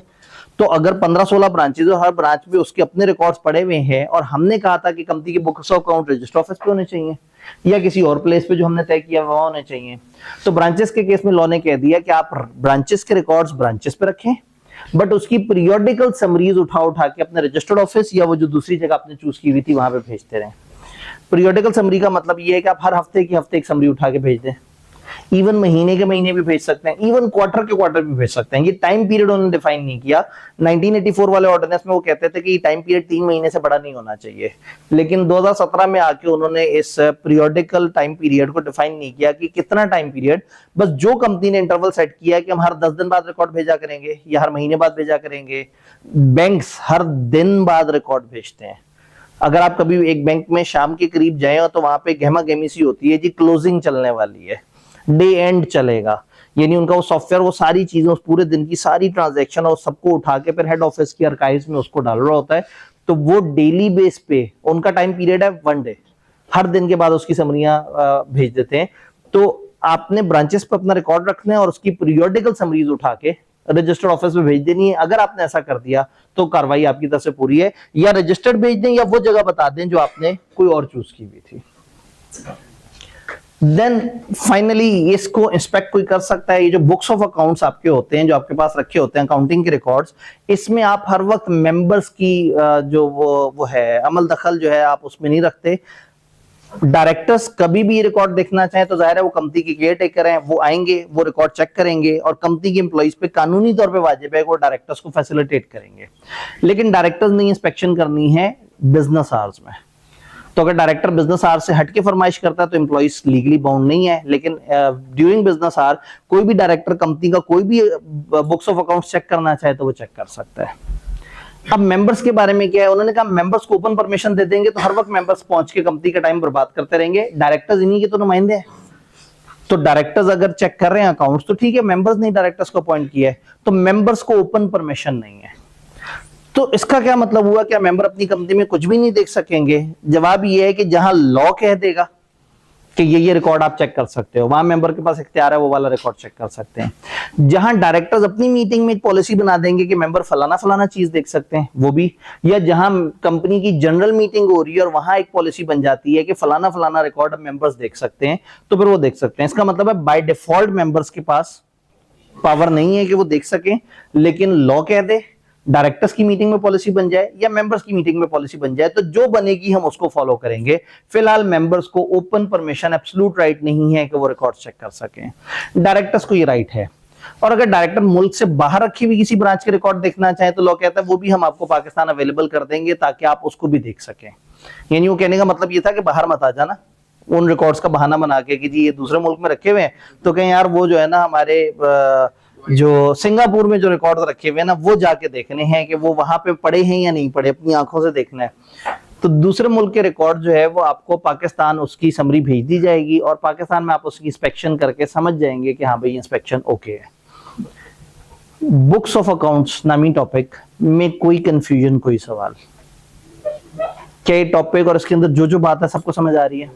अगेन इस चैप्टर में ज्यादा जो है वो गेम रटे वाली है, तो अक्सर वो पूछ लेते हैं जी ये इंस्पेक्शन का क्या रूल है, या वो पूछ लेते हैं बताओ ये रिकॉर्ड्स रखने कहाँ पे हैं। ये हमें समझ आया। अगले स्टेप में जाते हैं। इस चैप्टर का सबसे बड़ा टॉपिक फाइनेंशियल स्टेटमेंट्स, और फाइनेंशियल स्टेटमेंट्स का वो जो पूरा प्रोसेस है वो क्या है और किस तरह से चलता है।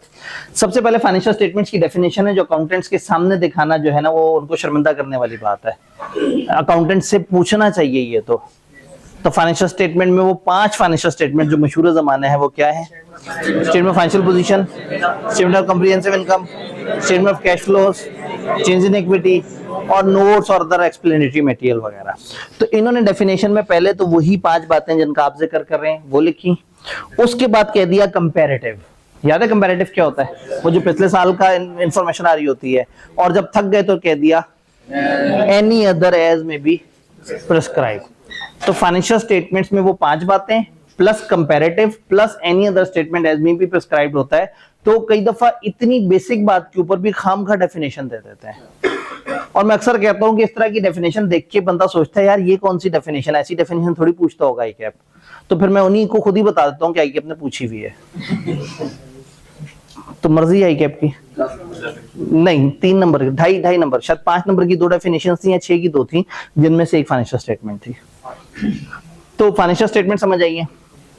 अब फाइनेंशियल स्टेटमेंट से रिलेटेड ना एक पूरा प्रोसेस है। उस प्रोसेस के लिए जो है ना आपने थोड़ा सा दिल बड़ा करना होगा। पूरा प्रोसेस समझ आ जाए तो उसके बाद किताब में लिखा हुआ, यहाँ काफी बारीक फॉन्ट में लिखा हुआ है, इसको थोड़ा सा मुश्किल हो जाएगा। कैमरे वाले भाई अगर इसको जरा ज्यादा जूम कर देंगे तो जितना जूम हो सके, मैं लेफ्ट राइट हो जाऊं कट जाऊं खैर है। इस वक्त जो है ना ये कंटेंट जरूरी है, तो अगर हो सके तो यहां से लेके वहां तक जितना टीवी हो तो ना उसको जूम कर दें ताकि ऑनलाइन वालों को नजर आए। क्या फिजिकल वालों को नजर आ रहा है? आपकी आंखों का इम्तिहान। ये जो हमारे पास वो ब्राउन हुड में जो भाई बैठे हुए हैं, क्या आपको ये समझ आ रहा है कि ये क्या लिखा हुआ है? Director report. तजर्बा रिवाइज करते हैं। सेकंड लास्ट रो में एक भाई येलो शर्ट या शायद मतलब येलो और ब्राउन के दरमियान की कोई शर्ट है, ब्लैक धारी है उसमें। उन्होंने कहा इससे पहले जो है ना तो सैंपल चेंज करते हैं। वो वाले भाई ठीक है, सही नजर नहीं आ रहा। क्या पीछे कुछ लोगों को सही नजर आ रहा है? किसी को भी सही नजर नहीं आ रहा, तो इसका मतलब मैं कुछ भी बोल दूं चल जाएगा? बस ठीक है। अब आपने ना आज यकीन की मंजिलें बुलंद करनी है। दूसरा ऑप्शन भी है, पता है जब भी एक मुश्किल होती है ना तो उसको फेस करने के 2 तरीके हैं, या आप बर्दाश्त करते हैं या आप सरवाइव करने की कोशिश करते हैं। एक तरीके वहीं बैठे रहे, एक तरीका ये है कि देखें तो आगे कुछ खाली जगह हैं, आप कुछ देर के लिए उठ के आगे आके और उतनी देर इसको देख सकते हैं। और तो जन को तो कुछ लोग जबानी में जो सुनते रहेंगे, कुछ इधर देखते रहेंगे, तो देखने वालों के लिए भी सहूलत हो जाएगी। वैसे तो किताब में भी सारी बातें लिखी हुई हैं, लेकिन अगर आप लोग अपनी जगह बदलें, बहुत जगह आगे जगह जगह स्पेसेस हैं, यहाँ पे भी है, उधर उधर उधर, कम से कम आप हाफ ऑफ द रूम तक तो आगे आके एडजस्ट हो सकते हैं। जी इन्होंने कहा ग्रुप में स्लाइड शेयर कर दें। आपके पास ग्रुप में मैसेज करने का ऑप्शन नहीं होगा। हाँ टीए भाई जो है वो शायद उन्होंने कहा ड्राइव पे कर दिया। असल में बच्चे ये कहना चाह रहे हैं कि उनके पास ग्रुप में हो तो फौरन से पकड़ के उसको जूम कर लें। तो कोई मसला नहीं, जो सामने बैठे हुए इसकी तस्वीर खींचे, और नहीं तो तस्वीर तो खींच सकते हैं ना, तो तस्वीर खींच के अपने मोबाइल पे ऐसे ऐसे जूम करके पढ़ लें। वो जूम मैं भी कर सकता हूं, लेकिन क्रैश में जो है ना वो टाइम कम है और मुकाबला सख्त है।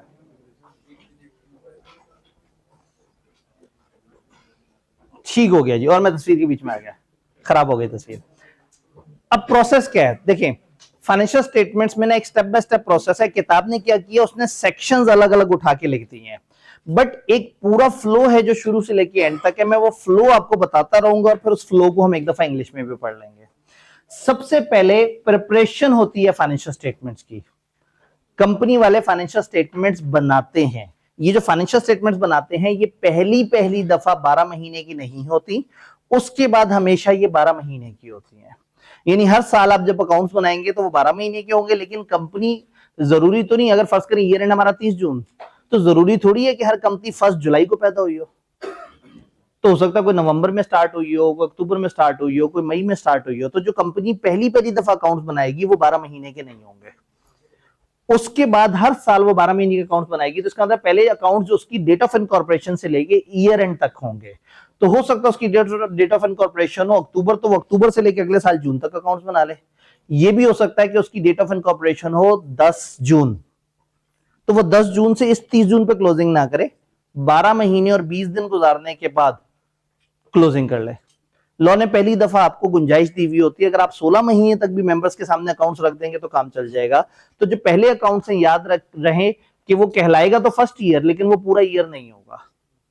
उसके अलावा सब्सिक्वेंटली अकाउंट्स हमेशा आपके 12 महीने के होने चाहिए, ये सबसे पहली बात। फिर जब ये आप अकाउंट्स बनाएंगे तो अकाउंट्स की ऑथेंटिकेशन होगी, अकाउंट्स पे कुछ बड़े साइन करेंगे। वो बड़े कौन होंगे, कम से कम 2 डायरेक्टर जिनमें से एक चीफ एग्जीक्यूटिव रैंक का होना चाहिए। अगर मैं इस जुमले को रिवाइज करूं तो या चीफ एग्जीक्यूटिव प्लस कम से कम एक डायरेक्टर इन फाइनेंशियल स्टेटमेंट पे साइन करेंगे। अगर लिस्टेड कंपनी होगी तो सीएफओ भाई भी साइन करेंगे। उसके अलावा अगर एक छोटी कंपनी होगी, 1 मिलियन से छोटा शेयर कैपिटल होगा, तो कंपनी वाले एफिडेविट देंगे कि हाँ भाई हमारे फाइनेंशियल्स मौजूद हैं। ये क्यों देते हैं, इसकी रीजन भी थोड़ी देर तक हमें पता लग जाएगी। सिंगल मेंबर कंपनी को वही सिंगल मेंबर साइन करेगा जो जिसके वो हैं, जो उसका मेन डायरेक्टर होगा वही उसको साइन कर रहा होगा और उससे उनकी ऑथेंटिसिटी बढ़ रही होगी। तो जो फाइनेंशियल स्टेटमेंट्स हैं उनको कौन ऑथेंटिकेट करेगा, कंपनी के ये बड़े ऑथेंटिकेट करेंगे। उसके बाद क्या होगा, उसका ऑडिट होगा। हर कंपनी अपने अकाउंट्स उठा के मिस्टर ऑडिटर के सामने रखेंगे और ऑडिटर उनके ऊपर प्रॉपर ड्यू तरीके से ऑडिट करेगा। लेकिन एक कंपनी को छोटी सी एग्जेम्पशन अवेलेबल है। अगर एक प्राइवेट कंपनी है और उसका पेड अप कैपिटल 1 मिलियन से कम है तो उस पर ऑडिट करवाना मैंडेटरी नहीं है। तो हर कंपनी ऑडिट करवाएगी, लेकिन 1 मिलियन से छोटी प्राइवेट कंपनी पे मैंडेटरी नहीं है। करवाना चाहे तो करवा सकती है और अवॉइड करना चाहे तो अवॉइड भी कर सकती है। तो हुआ ये कि हमने पहले अकाउंट्स बनाए, फिर उनके ऊपर कुछ बड़ों ने साइन किए, फिर वो अकाउंट्स का ऑडिट हुआ। अब उसके बाद मेंबर्स को हम नोटिस भेजेंगे एजीएम का। हम मेंबर से कहेंगे कि जी हाँ भाई हमारे अकाउंट्स बन गए, ऑडिट हो गए, आओ और मीटिंग में आओ। ये नोटिस कैसे भेजेंगे, मीटिंग से 21 दिन पहले लोगों को उनके एड्रेस पे नोटिस भेजेंगे। हम मीटिंग के चैप्टर में पढ़ेंगे कि नोटिस फिजिकल भी हो सकता है, ये इलेक्ट्रॉनिक तरीके से भी हो सकता है, डिपेंड करता है कि क्या मोड होगा। 21 दिन पहले आपने लोगों को नोटिस भेज दिया और उन्हें बता दिया कि हम अपनी एजीएम के लिए इकट्ठे होने जा रहे हैं। ये नोटिस अगर लिस्टेड कंपनी होगी तो वो अखबार में भी देगी, एक उर्दू अखबार, एक इंग्लिश अखबार। आपने याद रखना है, पेपर में कभी भी लिख रहे हो ना कंपनी मेंबर्स को नोटिस भेजेगी तो हमेशा एक फ्री पॉइंट आपकी जेब में पड़ा हुआ होता है। आप कहेंगे अगर ये कंपनी लिस्टेड कंपनी है तो ये नोटिस एक उर्दू अखबार में उर्दू जबान में और इंग्लिश अखबार में इंग्लिश जबान में, जो वाइडली सर्कुलेट करते हुए अखबार है उसमें ये नोटिस जाएगा। तो जब भी नोटिस का जिक्र है कि कंपनी अपने मेंबर्स को नोटिस भेज रही है, आप ये आराम से ऐड कर सकते हैं। बस ये देख लीजिएगा सवाल ने खुद ना लिखा हुआ हो कि ये अनलिस्टेड कंपनी है, तो फिर वो अगर जो है ना वो अच्छा नहीं बनेगा। तो इस तरह से भी करेंगे। अब इस नोटिस के साथ क्या करेंगे, नोटिस के साथ वो सारे डॉक्यूमेंट भेज देंगे जो एजीएम में उन लोगों ने अप्रूव करने हैं। फाइनेंशियल स्टेटमेंट्स भी होंगी इसमें ऑडिटर की रिपोर्ट भी होगी और फिर वो डायरेक्टर्स ने अपने तौर पे जो डिटेल बनाई होती है डायरेक्टर रिपोर्ट वो भी होगी। ये तीनों चीजें हम इसमें डाल देंगे। लिस्टेड कंपनी एक एक्स्ट्रा चीज भी डाल देगी, चेयरमैन रिव्यू रिपोर्ट। ये सारे डॉक्यूमेंट्स इकट्ठे करके हम मेंबर्स को भेज देंगे। इस टाइम पे किसी कंपनी ने अथॉरिटीज को कुछ नहीं बताना, लेकिन मेंबर्स को भेज देना है। लेकिन लिस्टेड कंपनी पे मुसीबत ये है कि उसने अथॉरिटीज को भी बताना है। तो ये अथॉरिटीज को बताने वाली बात सिर्फ लिस्टेड कंपनी पे है। लिस्टेड कंपनी 3 अथॉरिटियों को 3 कॉपीज भेज देगी, physical copies, proper physical copy. 3 authorities कौन सी हैं, स्टॉक एक्सचेंज जिसको सिक्योरिटीज एक्सचेंज भी बोलते हैं, एससीसीपी रजिस्ट्रार। इन तीनों इदारों को इन फाइनेंशियल और इन सारी चीजों की तीन तीन कॉपीज भेजी जाएंगी और एसईसीपी को एक इलेक्ट्रॉनिक कॉपी भी आप अलग से इलेक्ट्रॉनिक तरीके से भी भेजेंगे। तो ये सारा काम आपने करना है नोटिस से रिलेटेड। फिर आप उन लोगों को बुला रहे हैं एजीएम के लिए। अब सवाल ये है कि एजीएम किस टाइम पे होनी चाहिए? जब नोटिस में आप उनको बुला रहे हैं तो किस वक्त बुलाएं? कंपनी की पहली एजीएम 16 मंथ्स में होनी चाहिए। पहली एजीएम में 12 महीने का रूल नहीं है, उन्होंने आपको 16 महीने का टाइम दे दिया, यूं समझे 1 साल और 4 महीने का टाइम दे दिया है। तो अगर आपकी कंपनी अनइवन टाइम पर रजिस्टर हुई है तो वो अपने अकाउंट्स क्लोज करके भी उसके पास इतना मार्जिन हो कि वो अपनी एजीएम करा सके। तो आप 16 महीने के अंदर अंदर पहली एजीएम करेंगे, इसमें एक्सटेंशन नहीं होती। उसके बाद हर साल एजीएम करेंगे, हर कैलेंडर ईयर पे। फर्ज करें पहली एजीएम अगर आपकी हो गई है 2025 में, तो आपका 2026, 27, 28 कोई साल बगैर एजीएम के नहीं गुजरना चाहिए। अच्छा, साल तो बहुत बड़ा होता है, उसकी फर्दर डेडलाइन क्या है? उस साल में जो आपका फाइनेंशियल ईयर एंड हो रहा होगा उसके 120 दिनों के अंदर। अब एक होता है साल जो नॉर्मल इंसानों का साल होता है, कैलेंडर ईयर, तो हर साल हर नॉर्मल इंसानों के साल आपने एजीएम करनी है। और क्या टाइमलाइन होगी? जो नॉर्मल इंसान नहीं, अदर देन नॉर्मल इंसान होते हैं उनका साल, अकाउंटेंट्स। जो नॉर्मल नहीं होता वो क्या होता है? ठीक है, अकाउंटेंट। तो अगर आप नॉर्मल का ऑपोजिट एबनॉर्मल काउंट करते हैं तो गलत है। नॉर्मल जो नहीं होता वो स्पेशल होता है। ये तो देखने वाली नजर पे डिपेंड करता है ना। तो अगर नॉर्मल लोगों, अदर देन नॉर्मल लोगों की बात करें तो उनका जो ईयर एंड होता है उस ईयर एंड के 120 दिनों के अंदर अंदर उनको एजीएम करनी होगी। और एजीएम में जब सारे मेंबर्स आएंगे तो इनका मकसद ये है कि उनके सामने ये सारी चीजें रखी जाएं और उनसे उसके ऊपर डिस्कशन की जाए और उनसे उसकी अप्रूवल ले ली जाए। ये जो एजीएम सब्सीक्वेंट वाली है ये एक्सटेंड हो सकती है। अगर चूंकि पहली वाली में तो ऑलरेडी बड़ा खुला डुला टाइम था, दूसरे वाले में 2 लिमिट लगा दी, कैलेंडर ये भी फॉलो करो और 120 दिन वाली बात भी फॉलो करो। अगर आप ना फॉलो कर पा रहे हो, इनमें से कोई एक रूल वॉयलेट होता लग रहा हो, तो आप अप्लाई कर सकते हैं बाकी कंपनियां रजिस्ट्रार को और लिस्टेड कंपनी एसईसीपी को, और इसमें 30 डेज तक की एक्सटेंशन ले सकते हैं। अब एजीएम पे क्या होगा? अगला स्टेप होगा फाइनेंशियल स्टेटमेंट्स की अप्रूवल के लिए लोगों को बुलाएंगे, लोग आएंगे और सिंपल मेजॉरिटी से इन चीजों को अप्रूव कर देंगे। कुछ लोग आएंगे जो शोर मचाएंगे, कहेंगे नहीं जी हमने इसको, हमें नहीं पसंद आया, इसमें ये मसला वो मसला। अगर आधे से ज्यादा लोग ओके कर देते हैं तो ये फाइनेंशियल स्टेटमेंट्स अप्रूव होकर रजिस्ट्रार को जमा हो जाएंगे।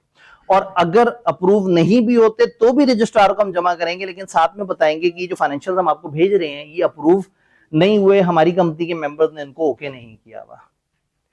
अकाउंट्स अप्रूव करने से क्या मुराद है? अकाउंट्स बनाए हैं कंपनी के बड़ों ने, अकाउंट्स डिपार्टमेंट में सीएफओ टाइप के बंदे इन्वॉल्व हुए होंगे। फिर कंपनी के जो ऊपर वाले बड़े थे, डायरेक्टर, चीफ एग्जीक्यूटिव, उन्होंने उसको देख के ऑथेंटिकेट भी किया है। फिर एक इंडिपेंडेंट चार्टर्ड अकाउंटेंट बाहर से आया, उसने उनको ऑडिट भी कर दिया है। तो अब मेंबर क्या अप्रूव करना चाह रहे हैं? डिविडेंड तो एक अलग चीज है, अकाउंट्स अप्रूव करने से क्या मुराद है? अब कंपनी की परफॉर्मेंस तो उन्हें पता लग गई, लेकिन अकाउंट्स, मतलब आप कहें नहीं अकाउंट्स अच्छे नहीं है, सेल बढ़ाओ, ये तो नहीं कर सकते ना। वो हेरा फेरी ना हुई हो तो उसके लिए ऑडिटर मौजूद था चेक करने के लिए। नहीं, यानी मेरा सवाल यही है ना कि फिर ये अप्रूवल से मुराद क्या हुई? इसका जवाब ये है कि हमारे सिलेबस में हमें नहीं पता होता क्या है। जस्ट फॉर अंडरस्टैंडिंग सुन लें, कॉर्पोरेट दुनिया का एक बहुत बड़ा मजाक होता है एजीएम पे मेंबर से अकाउंट्स अप्रूव करवाना। साल भर बहुत सारी ऐसी ट्रांजैक्शन होती हैं जिसमें कंपनीज एक्ट उठ के कह देते हैं ये चीज मेंबर्स की अप्रूवल से होगी, रिलेटेड पार्टी ट्रांजैक्शन मेंबर की अप्रूवल से होगी, डायरेक्टर का interest, majority director interest members की अप्रूवल से होगी, चीफ एग्जीक्यूटिव के परक्विजिट्स वगैरह मेंबर की अप्रूवल से होंगे, फलाना चीज मेंबर की अप्रूवल से होगी। कंपनी वाले क्या करते हैं, फाइनेंशियल स्टेटमेंट में इन सारों के बड़े प्यारे प्यारे से डिस्क्लोजर डाल देते हैं, अलग अलग स्टैंडर्ड के मुताबिक। रिलेटेड पार्टी ट्रांजैक्शंस भी डाल दी सारी की सारी, चीफ एग्जीक्यूटिव के पर्क्स वगैरह भी डाल दिए, डायरेक्टर्स की बढ़ी हुई सैलरियां भी डाल दी, बहुत सारी और चीजें डाल दी, और मेंबर्स को कहा साल के एंड पे के आ जाएं जी, आपके सामने हम अकाउंट्स रख रहे हैं। अकाउंट्स को अप्रूव करने का मतलब है approval of disclosures in financial statements. तो जब उन लोगों ने कहा हमें कोई एतराज नहीं है, तो इसका मतलब उनको चीफ एग्जीक्यूटिव की सैलरी से कोई एतराज नहीं है, उनको रिलेटेड पार्टी ट्रांजैक्शन से कोई एतराज नहीं है, उसका कंपनी के डायरेक्टर की कंपनी से ट्रांजैक्शन नॉन कैश बेसिस पे कोई एतराज नहीं है। जगह जगह लॉ में लिखा हुआ होता है ये चीज मेंबर्स की अप्रूवल से होगा। तो बार बार मीटिंग थोड़ी बुलाते हैं, हम एजीएम एक ही दफा बुलाते हैं, और हर वो चीज जो अकाउंट्स में लिख दी वो फिर अलग से नोटिस में बताने की जरूरत ही नहीं होती कि हम आपसे चीफ एग्जीक्यूटिव की सैलरी अप्रूव करवाएंगे, फलाना करवाएंगे, फलाना कराएंगे। तो ये इतना बड़ा कॉर्पोरेट जोक होता है कि मेंबर जो आते हैं उन्हें पता ही नहीं होता वो अप्रूव क्या करने आए हैं। वो यही सोच रहे होते हैं यार अकाउंट्स भी सियाने लोगों ने बनाए हैं, बड़ों ने देखे हुए भी हैं, एक इंडिपेंडेंट चार्टर्ड अकाउंटेंट उसको कंफर्म भी करके किया हुआ है। तो अब हमने क्या करना है, उन्होंने अडॉप्ट करना होता है अकाउंट्स को, यानी कि एंडोर्स करना होता है, गले लगाना होता है कि हाँ भाई हम इनसे सहमत हैं, इसमें जो लिखा हुआ है ओके, हमें इसमें कोई मसला नहीं है। तो ये एक बहुत बड़ा मजाक हो जाता है शेयर होल्डर्स के साथ कि वो उस दिन वो सारी रिलेटेड पार्टी ट्रांजैक्शन और वो सारी तरह की चीजें अप्रूव कर देते हैं जो लॉ ने जगह जगह लिखी होती है। तो अब एतराज से मुराद ये कि अगर उनको किसी ट्रांजैक्शन पे एतराज होगा, उनको किसी डिस्क्लोजर पे एतराज होगा, उनको किसी चीज की अप्रूवल पे एतराज होगा, तो वो रोला डाल देंगे। अगर आधे से ज्यादा लोगों ने एतराज कर दिया या यूं समझे आधे से ज्यादा लोग ना माने, तो फिर हमें रजिस्ट्रार को बताना होगा कि हमारे मेंबर्स ने अकाउंट्स अप्रूव नहीं किए और उन्होंने ये 2-3 चीजों पे इख्तलाफ किए है। उसके बाद रजिस्ट्रार क्या करेगा कंपनी के साथ, वो हमारे सिलेबस से बहुत दूर चला जाता है। क्या ये ओवरऑल कहानी समझ आई? तो ये फाइनेंशियल स्टेटमेंट्स का ना एक पूरा प्रोसेस है। अब आईकेएफ क्या करता है, कभी अचानक से नोटिस के बारे में रूल्स पूछ लेता है, कभी कह देता है ऑथेंटिकेशन बता दो, कभी कह देता है कि अच्छा बताओ मेंबर्स को नोटिस भेजने से पीछे पीछे क्या होता है। तो वो कोई भी प्रोसेस कहीं भी पूछ सकता है। तो मैंने इसको इसलिए तोड़ तोड़ के आपको बताया कि पहले अकाउंट्स बनेंगे, फिर अकाउंट्स ऑथेंटिकेट होंगे, फिर ऑडिट होगा, फिर नोटिस दिया जाएगा, फिर एजीएम की टाइमलाइन पे बहस होगी। दोनों सेम स्टेप है लेकिन मैंने सेग्रीगेट किया है। फाइनेंशियल स्टेटमेंट्स की अप्रूवल और फाइनली फाइलिंग। फाइलिंग का मतलब ये है कि जब एजीएम खत्म हो गई उसके बाद आपने अलग अलग कंपनी को अलग अलग टाइम डिफाइन किया हुआ है, आपने रजिस्ट्रार को ये अकाउंट्स जमा करा देने हैं। लिस्टेड ने पहले भी जमा कराए थे, बाकी उस वक्त जमा नहीं कराए थे। तो इस वक्त एंड पे लिस्टेड हो या जो भी हो, सबने अकाउंट जमा करा के बताना है कि क्या ये अप्रूव्ड है या ये नॉट अप्रूव्ड है। फाइलिंग करते हुए हर कंपनी फाइल करेगी सिवाय एक कंपनी के जिसका 10 मिलियन से कम शेयर कैपिटल है, प्राइवेट कंपनी। एक प्राइवेट कंपनी जो 10 मिलियन के अंदर अंदर चल रही है, उसका कैपिटल बहुत बड़ा नहीं है, उसको फाइल करने की रिक्वायरमेंट नहीं है। तो इसका मतलब ये हुआ कि अगर एक कंपनी 1 मिलियन से छोटी हुई तो 1 मिलियन से छोटी कंपनी 10 मिलियन से भी छोटी होती है। तो ना तो वो ऑडिट करवा रहे होंगे, ना वो अकाउंट फॉरवर्ड कर रहे होंगे। तो ना ऑडिटर ने देखा ना रजिस्ट्रार ने देखा, एसईसीपी को भी नहीं भेजा था, तो पता नहीं अकाउंट्स हैं भी या नहीं। उन लोगों के लिए उन्होंने कहा है कि 1 मिलियन से छोटी कंपनी के जो लोग हैं, यहां पे उन्होंने कहा था कि वहां पे वो फिर एफिडेविट देंगे, हल्फिया बयान देंगे कि हमारे अकाउंट्स मौजूद है, हमने देखी हैं, कोई मसले वाली बात नहीं, यानी कि पर्सनल गारंटी देंगे कि यस हमारे अकाउंट्स मौजूद है, हम कभी भी उनके लिए जवाबदेह हो सकते हैं। ये पूरा प्रोसेस समझ आया? इस पूरे प्रोसेस के साथ 2 डेफिनेशंस बताई जाती हैं। सबसे पहले तो एक बड़ी क्यूट सी डेफिनेशन है सीएफओ की। CFO means an individual appointed to perform such functions and duties as are customarily performed by a CFO। उस शख्स को कहते हैं जो CFO जैसी हरकतें करता पाया जाए। तो CFO वो है जो वो करता है जो नॉर्मली CFO करते हैं। तो CFO क्या करते हैं? जो नॉर्मली CFO करता है।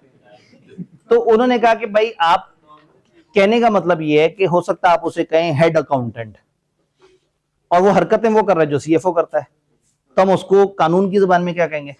CFO। तो जब हमने कहा CFO से साइन कराएंगे, अब कंपनी सर पकड़ के बैठी है कि हमारे पास तो हेड अकाउंटेंट है, CFO तो है ही नहीं। तो उन्होंने कहा CFO वो है जो वो काम करता है जो नॉर्मली CFO करता है।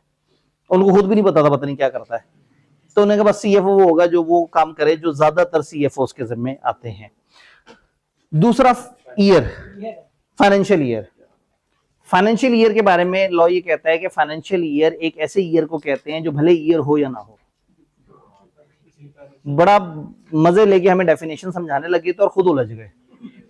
तो फाइनेंशियल ईयर उस टाइम पीरियड को कहते हैं जिस टाइम पीरियड के अकाउंट्स मेंबर्स के सामने रखे गए, भले वो ईयर है या नहीं। याद करें, पहला ईयर 7 महीने के अकाउंट्स भी हो सकते हैं, 13 महीने के अकाउंट्स भी हो सकते हैं, तो वो पूरा ईयर तो नहीं है, तो हम उसको फर्स्ट ईयर बोल देते हैं, हालांकि वो ईयर नहीं है। तो financial year in relation to company any other body corporate, the period in respect of which any financial statement of that may be laid before in general meeting is made up whether that period is year और not. तो ये तो definition है।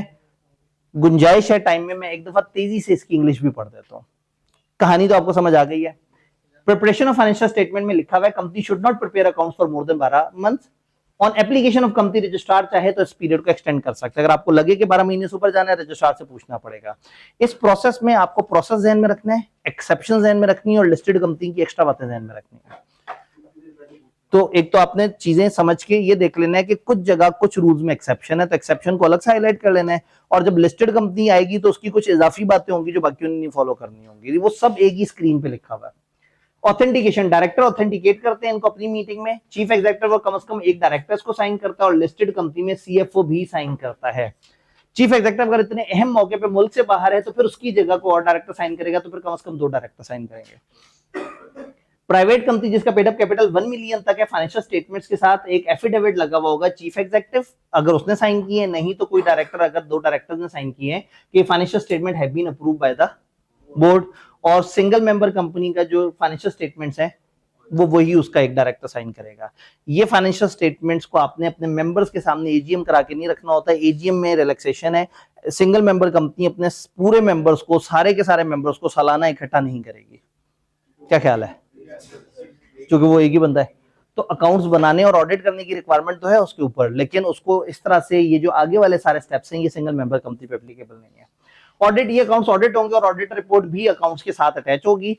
Audit की requirement not applicable to a private company जिसका paid up capital 1 million से exceed नहीं कर रहा, उनके ऊपर ऑडिट की रिक्वायरमेंट नहीं है।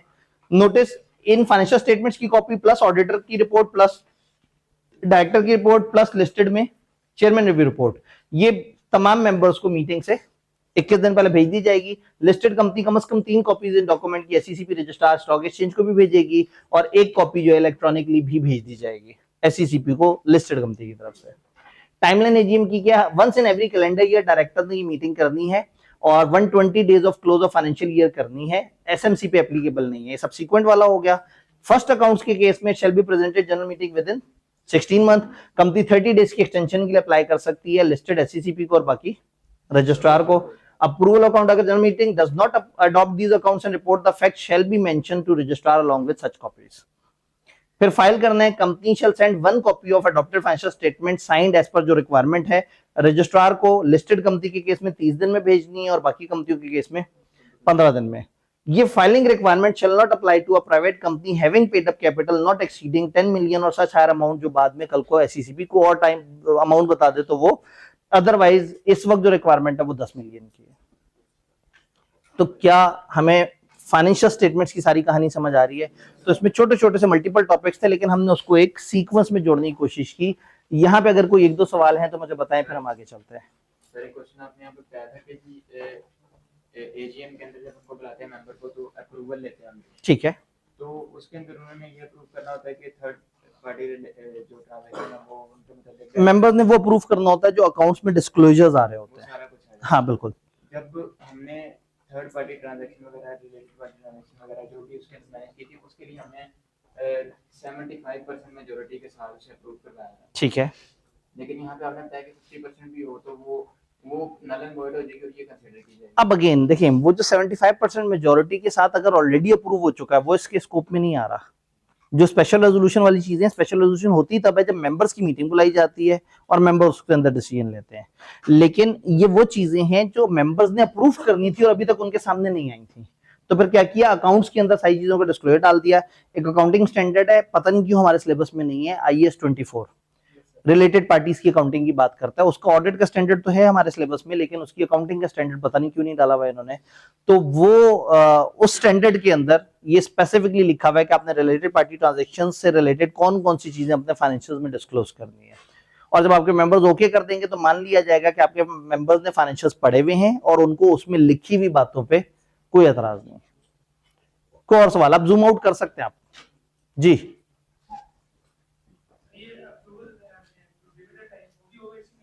क्या डिविडेंड भी इसी प्रोसेस में शामिल है? एजीएम एक मीटिंग है, उस मीटिंग के अंदर कुछ ऐसे इश्यूज होते हैं जो सिर्फ एजीएम में होने होते हैं। लॉ 4 इश्यूज बताता है कि वो लाजमी एजीएम में होंगे। अकाउंट्स और इन चीजों का अप्रूवल, नंबर 2 डिविडेंड का अप्रूवल, नंबर 3 डायरेक्टर का इलेक्शन, और नंबर 4 ऑडिटर की अपॉइंटमेंट। ऑडिटर की अपॉइंटमेंट हमारे पूरे सिलेबस में यहाँ नहीं है, हम ऑडिट के सिलेबस में जाके पढ़ेंगे। 3 चीजें हमारे सिलेबस में डिस्कस हुई हुई हैं। तो आप याद करें, डिविडेंड में भी, फाइनल डिविडेंड में हमने कहा था एजीएम पे होगा। तो ये एक मीटिंग है, इस मीटिंग के बहुत सारे एजेंडा आइटम में से एक एजेंडा आइटम है अप्रूवल ऑफ अकाउंट्स।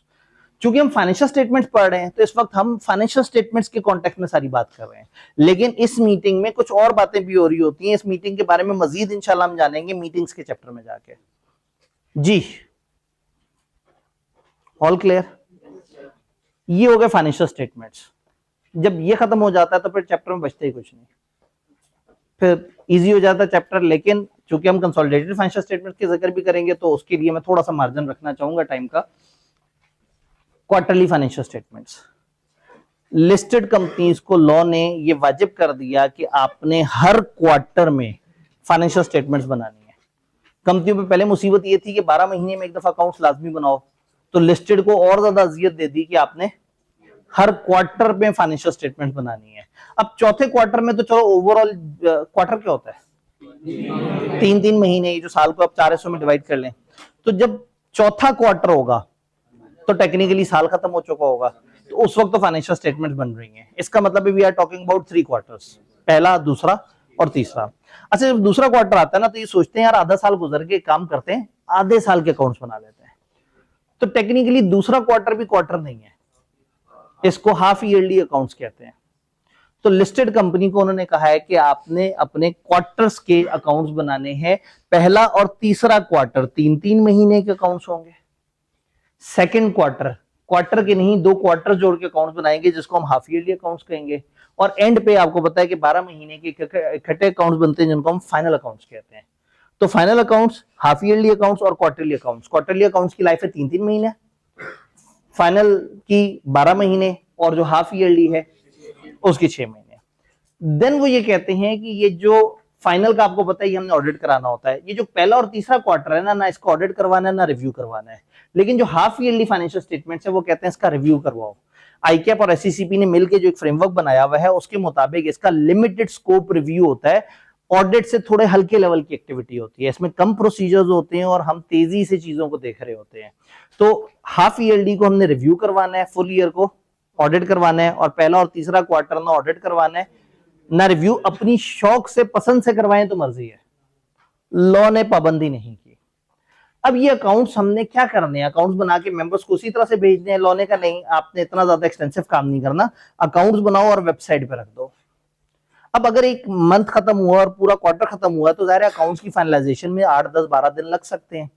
तो ये हमने अकाउंट्स कब तक रखने हैं, तो वो कहते हैं पहला और तीसरा क्वार्टर 30-30 दिन में आपने अवेलेबल करने हैं, जबकि सेकंड क्वार्टर आप 60 दिन में भी वेबसाइट पे अवेलेबल कर दें तो कोई मसला नहीं। तो मैं नॉर्मली कहता हूं कि ये टाइमलाइन याद रखने के लिए बड़ा आसान सी बात है कि आप ये मंथ्स के बजाय 0 ऐड कर दें। 3 मंथ है तो 3 के आगे 0 लगा दें। 3 मंथ के अकाउंट 30 दिनों में, 6 महीने के अकाउंट 60 दिनों में, 3 महीने के अकाउंट 30 दिन में, 12 महीने के अकाउंट 120 दिन में। तो इससे टोटका आसान हो जाता है कि हाँ ठीक है, अब हमें ये नहीं भूलेगा कि हमने कौन से वाले क्वार्टर के कितने दिनों में करने हैं। तो पहला और तीसरा याद रखना है, वो 30 दिन के होते हैं और 3 क्वार्टर के होते हैं, यानी 3 मंथ्स के होते हैं, और आप उसको 30 डेज में वेबसाइट पे अवेलेबल कर देते हैं। ये वेबसाइट पे अवेलेबल करने के अलावा क्या करना है, एससीसीपी वगैरह को जिस तरह से लिस्टेड कंपनी फॉरवर्ड करती थी उसी तरह से फॉरवर्ड करेगी। ये याद रहे, ये अकाउंट सिर्फ लिस्टेड कंपनी की बात करूं, किसी और कंपनी की बात नहीं करा। साइनिंग की रिक्वायरमेंट बाकी सारी वही रिक्वायरमेंट है जो हमने फाइनेंशियल स्टेटमेंट्स की पढ़ी हुई है।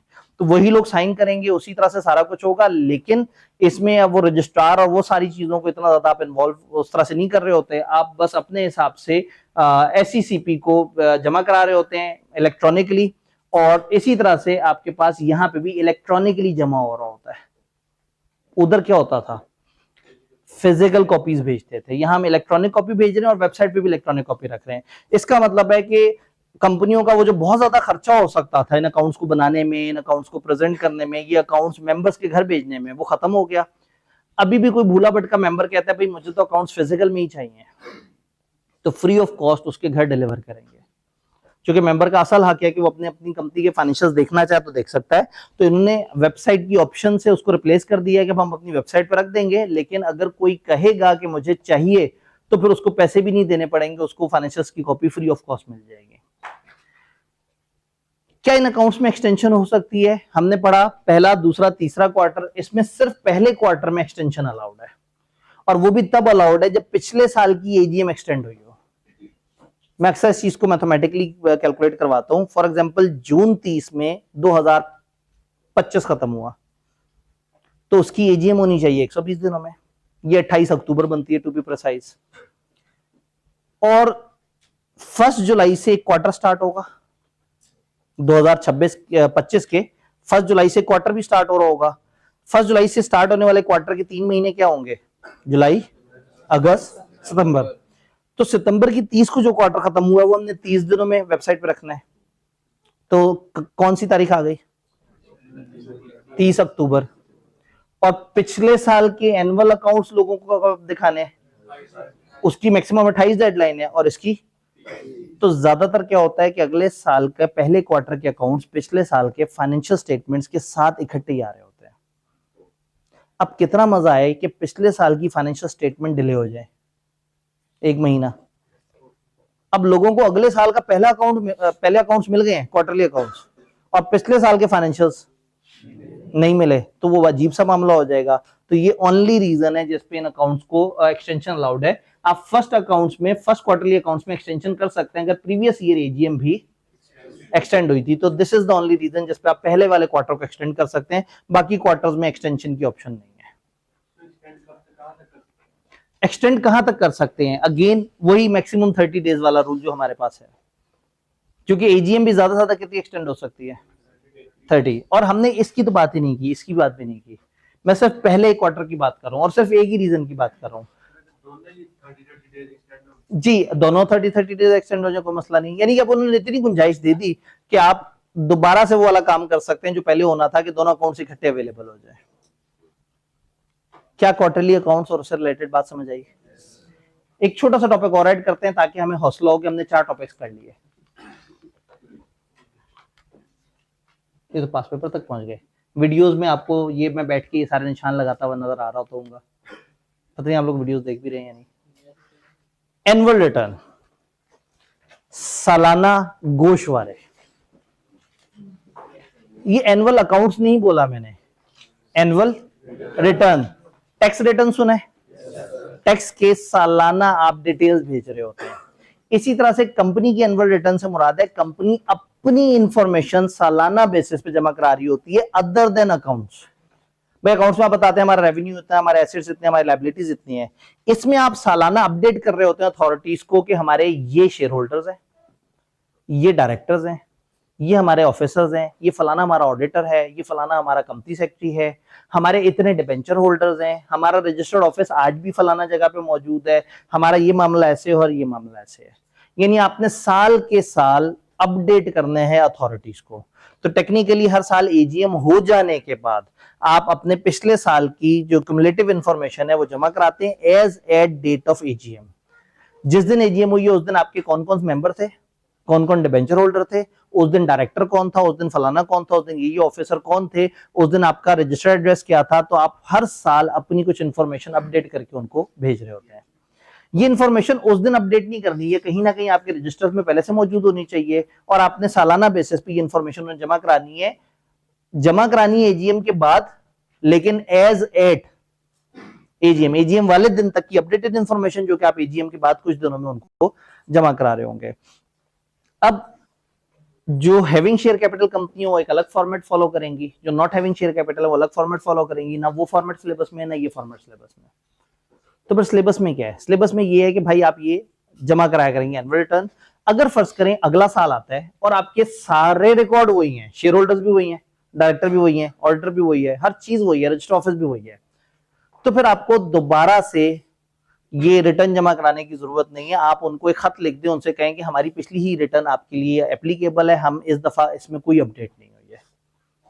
और फिर एक खास लेवल से छोटी कंपनी एसएमसी वगैरह हो गई या प्राइवेट 3 मिलियन से नीचे उनको उन्होंने कहा है कि भाई आप जो है, जी मैं अभी आता हूं आपकी तरफ, आप जो है वो अगर रिकॉर्ड में कोई चेंज नहीं आई तो आपको ये खत भेजने की भी जरूरत नहीं है कि रिकॉर्ड में कोई चेंज नहीं आई।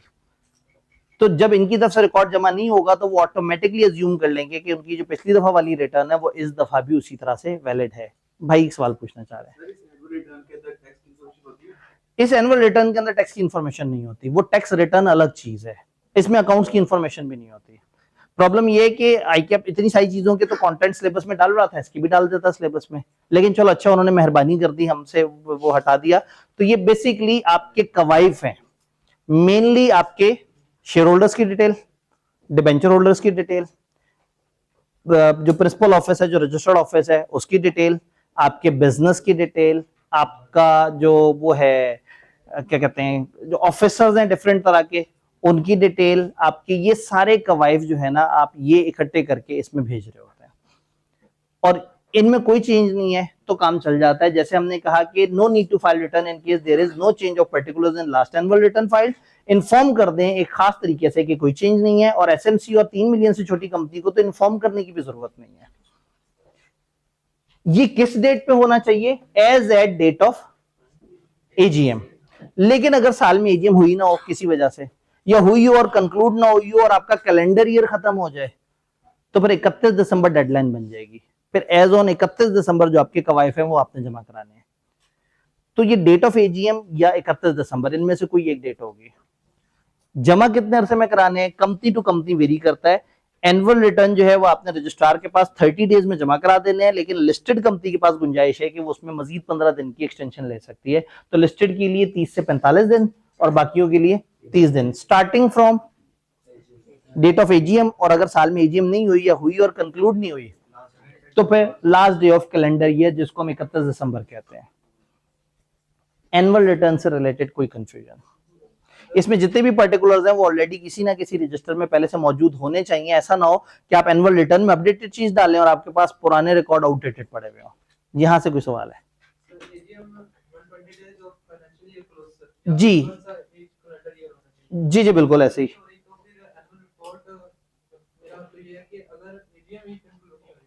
अगर एजीएम कंक्लूड नहीं हो रही, हमने फॉर एग्जांपल हमने कहा कि ईयर एंड के 120 दिन में होनी चाहिए, 120 दिन में लग रहा था मुश्किल हो गई, 30 दिन की एक्सटेंशन ले ली, कहानी चली गई तकरीबन कोई 26 नवंबर तक। 26 नवंबर में एजीएम हुई, लेकिन इतने सारे इश्यूज थे कि उसके बाद एक दफा डिले हुई, फिर आगे एडजर्न हुई, 31 दिसंबर गुजर गई। अब रजिस्ट्रार इंतजार कर रहा है कि भाई ये कंपनी ने अपने सालाना गोशवारे तो भेजे नहीं है, तो एजीएम के साथ जो मर्जी हुआ है उसको साइड पे कर दें। 31 दिसंबर डेडलाइन बन जाएगी। अब हमारी एजीएम कंक्लूड होते होते जनवरी फरवरी आ जाए, वो इररिलेवेंट है। अब 31 दिसंबर वाले दिन हमारे पास कौन कौन मेंबर थे, कौन कौन इस पोजीशन पे थे, उन सब की रिकॉर्ड उठा के हम उनको भेज देंगे और ये ड्यू डेट होगी और यहां से 30 दिन की गिनती शुरू होगी। लेकिन अगर आपकी एजीएम हुई और एजीएम होके कंक्लूड हो गई तो ठीक है, जब आपकी एजीएम हुई है, कंक्लूजन हो चुकी है उसकी, आपके पास मार्जिन आ गया 30 दिन का, आप 30 दिनों के अंदर अंदर अपडेटेड इंफॉर्मेशन जमा करा दें।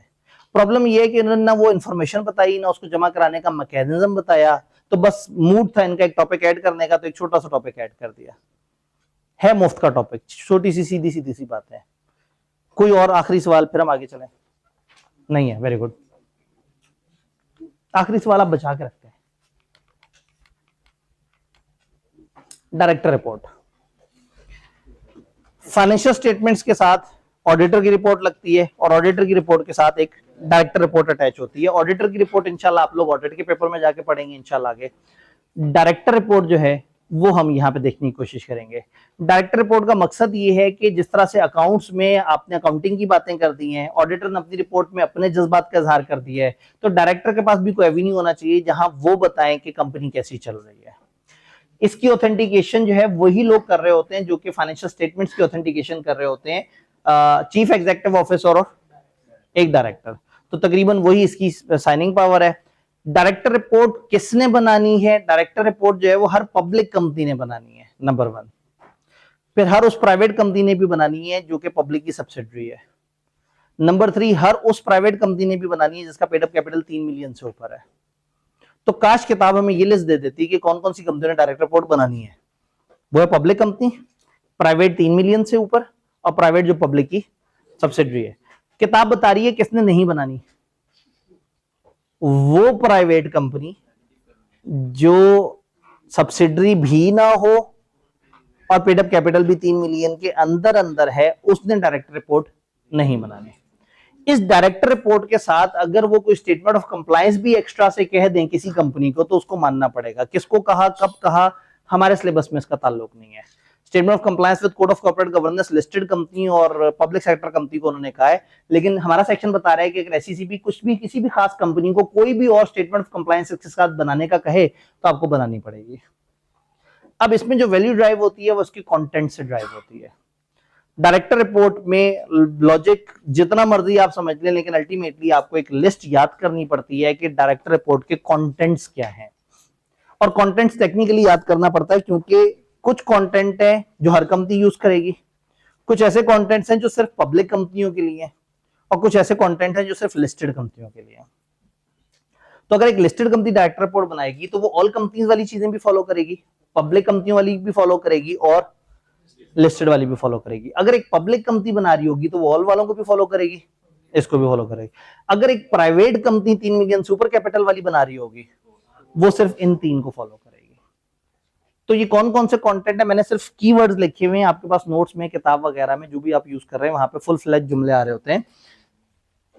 सारी कंपनियां अपनी 3 बातें बताएंगी, हमारी कंपनी के अफेयर्स कैसे चल रहे हैं, बिजनेस कैसा चल रहा है, हमने साल डिविडेंड दिया या नहीं दिया, और हमारे रिजर्व्स में क्या मूवमेंट हुई। पेपर में भूल भी जाए तो आपने सोचना ये है कि पूरे साल के एंड पे मेंबर क्या जानना चाहते होंगे। सबसे पहले तो जानना चाहते होंगे कंपनी कैसी चली, फिर जब उन्हें पता लगा अच्छी चली, अब उनकी उम्मीदें बन जाएंगी, अच्छी चली तो फिर नोटू, अब जब अच्छी चली है तो कुछ प्रॉफिट हमारे पास आएगा और कुछ रिजर्व्स में जाएगा। तो वो जानना चाहते हैं डिविडेंड कितना आया, और वो जानना चाहते हैं रिजर्व्स में क्या हुआ। तो हर कंपनी 3 बातें जानना चाहती है, कंपनी की परफॉर्मेंस, डिविडेंड और रिजर्व्स की मूवमेंट। अगर आप पब्लिक कंपनी या पब्लिक की सब्सिडरी हैं तो वो 3 बातें तो करनी ही करनी है, उसके अलावा ये इजाफी बातें भी करनी है। अपनी डायरेक्टर रिपोर्ट में आप तमाम डायरेक्टर्स पूरे साल जो जब भी आपका डायरेक्टर, आप उन सबके नाम यहाँ लिखेंगे। ईयर एंड के बाद अगर कोई बड़ी फाइनेंशियल चेंज आ गई है, 30 जून गुजर गई, अकाउंट्स के अंदर तो नहीं लिखा हुआ, लेकिन जुलाई अगस्त में आपको एक बड़ा जबरदस्त कॉन्ट्रैक्ट मिल गया, तो आप अपने लोगों को बताएंगे, क्योंकि डायरेक्टर रिपोर्ट तो अभी आपके पास मार्जिन है, 120 दिन में एजीएम होनी है और उसके 21 दिन पहले नोटिस जाना है, तो आपके पास समझे 2.5-3 महीने तो अभी भी मौजूद है दरमियान में। तो ईयर एंड के बाद अगर कुछ चेंजेस आएंगे वो बताएं। इस साल कंपनी के बिजनेस में, इसकी होल्डिंग के बिजनेस में, सब्सिडरी या इसकी इन्वेस्टी कंपनी के बिजनेस में जहां इसने इन्वेस्टमेंट की है वहां क्या क्या वो हुआ। हमारे ऑडिटर भाई को कीचड़ उछाल के तो नहीं गए हमारी रिपोर्ट पे, अकाउंट्स पे, और अगर उसने कोई एतराज लगाया तो उसका जवाब यहां देंगे। कंपनी ने इस दफा इतनी अर्निंग पर शेयर हासिल की, हमारा इतना टोटल शेयर कैपिटल था, इतना हमारा जो है वो अर्निंग हुई, उसको डिवाइड कर दिया। अगर कंपनी लॉस में है तो बताएंगे कि लॉस में क्यों है, और फिर इंडिकेशन देंगे हम इसको प्रॉफिट में लाने की क्या कोशिश कर रहे हैं।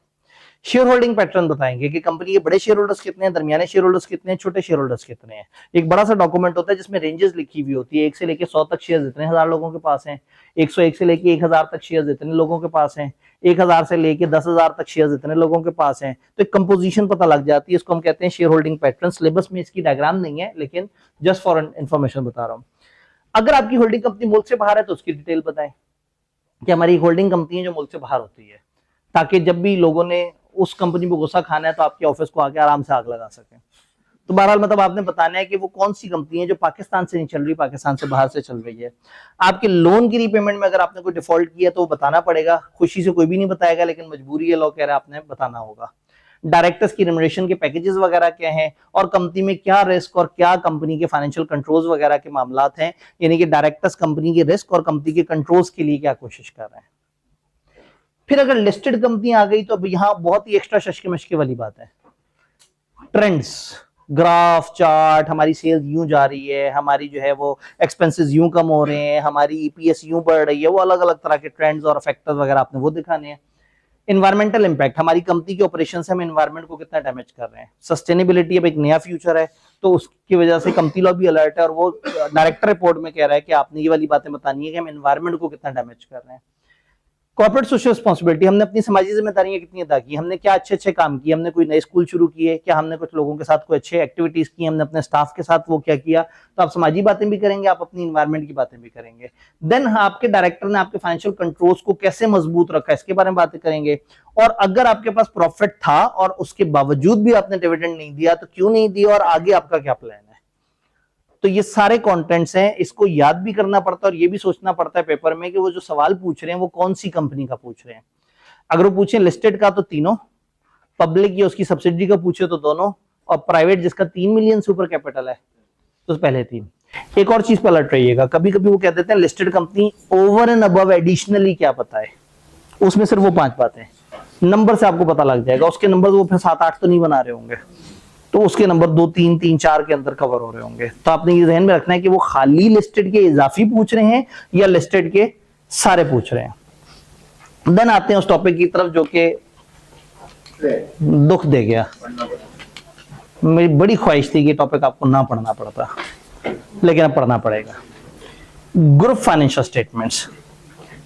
कहानी समझनी है, बाद में तो इंग्लिश तो हम पढ़ ही लेंगे। कहानी क्या है ग्रुप फाइनेंशियल स्टेटमेंट? ग्रुप किसे कहते हैं?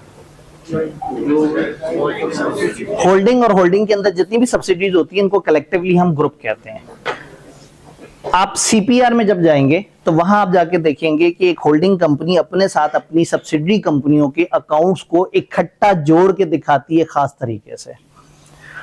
तो अब लॉ हमें थोड़ा सा बताना चाह रहा है कि अगर एक कंपनी होल्डिंग की डेफिनेशन में आती है, और पता है होल्डिंग की डेफिनेशन क्या है?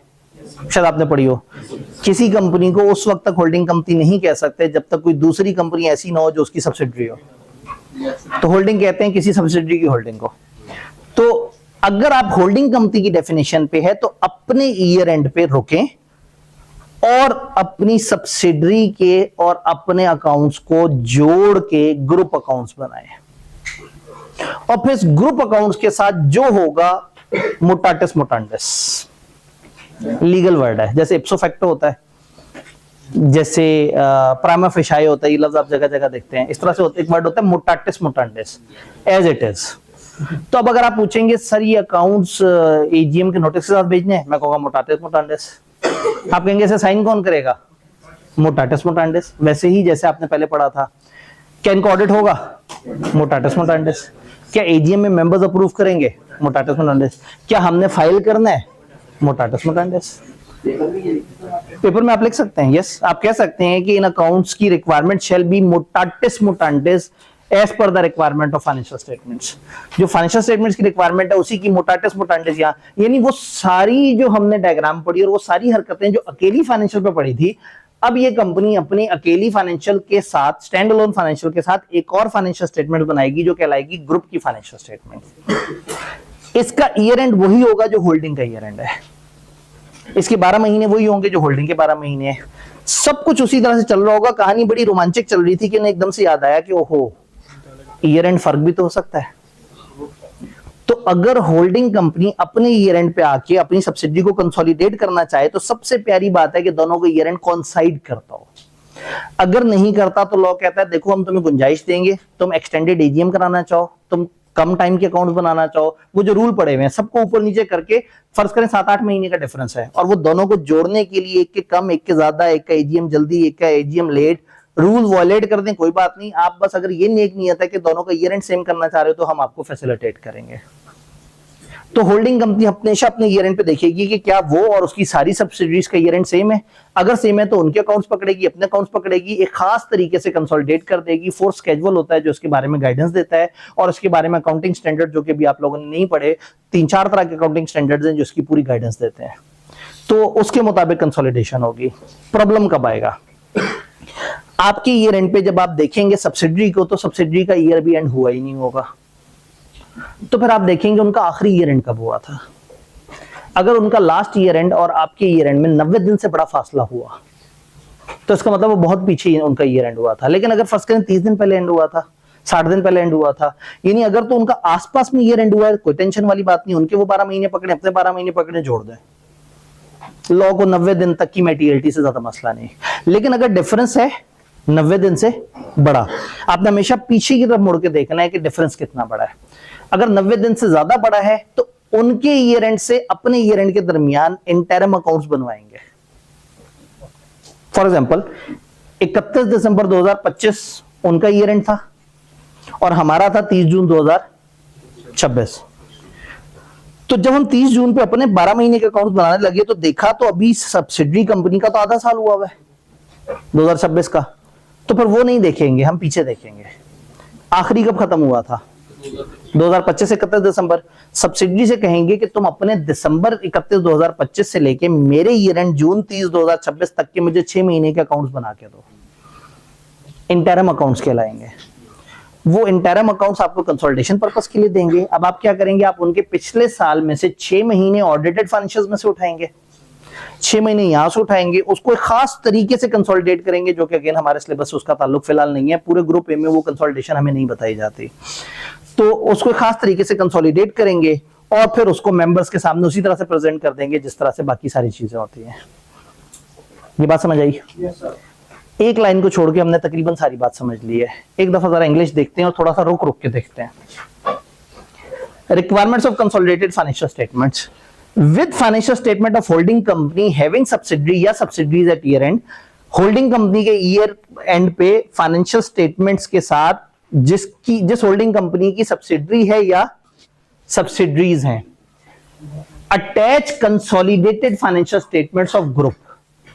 कंसोलिडेटेड फाइनेंशियल स्टेटमेंट बनाएं ग्रुप की, प्रेजेंटेड एज अ सिंगल।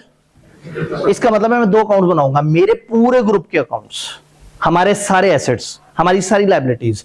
भाई आपकी सब्सिडरी के एसेट्स को भी आप कंट्रोल कर रहे हैं, आपकी सब्सिडी की लायबिलिटीज भी अल्टीमेटली आपके जिम्मे पड़नी है, क्योंकि असल स्टेक तो आपका उसके अंदर है।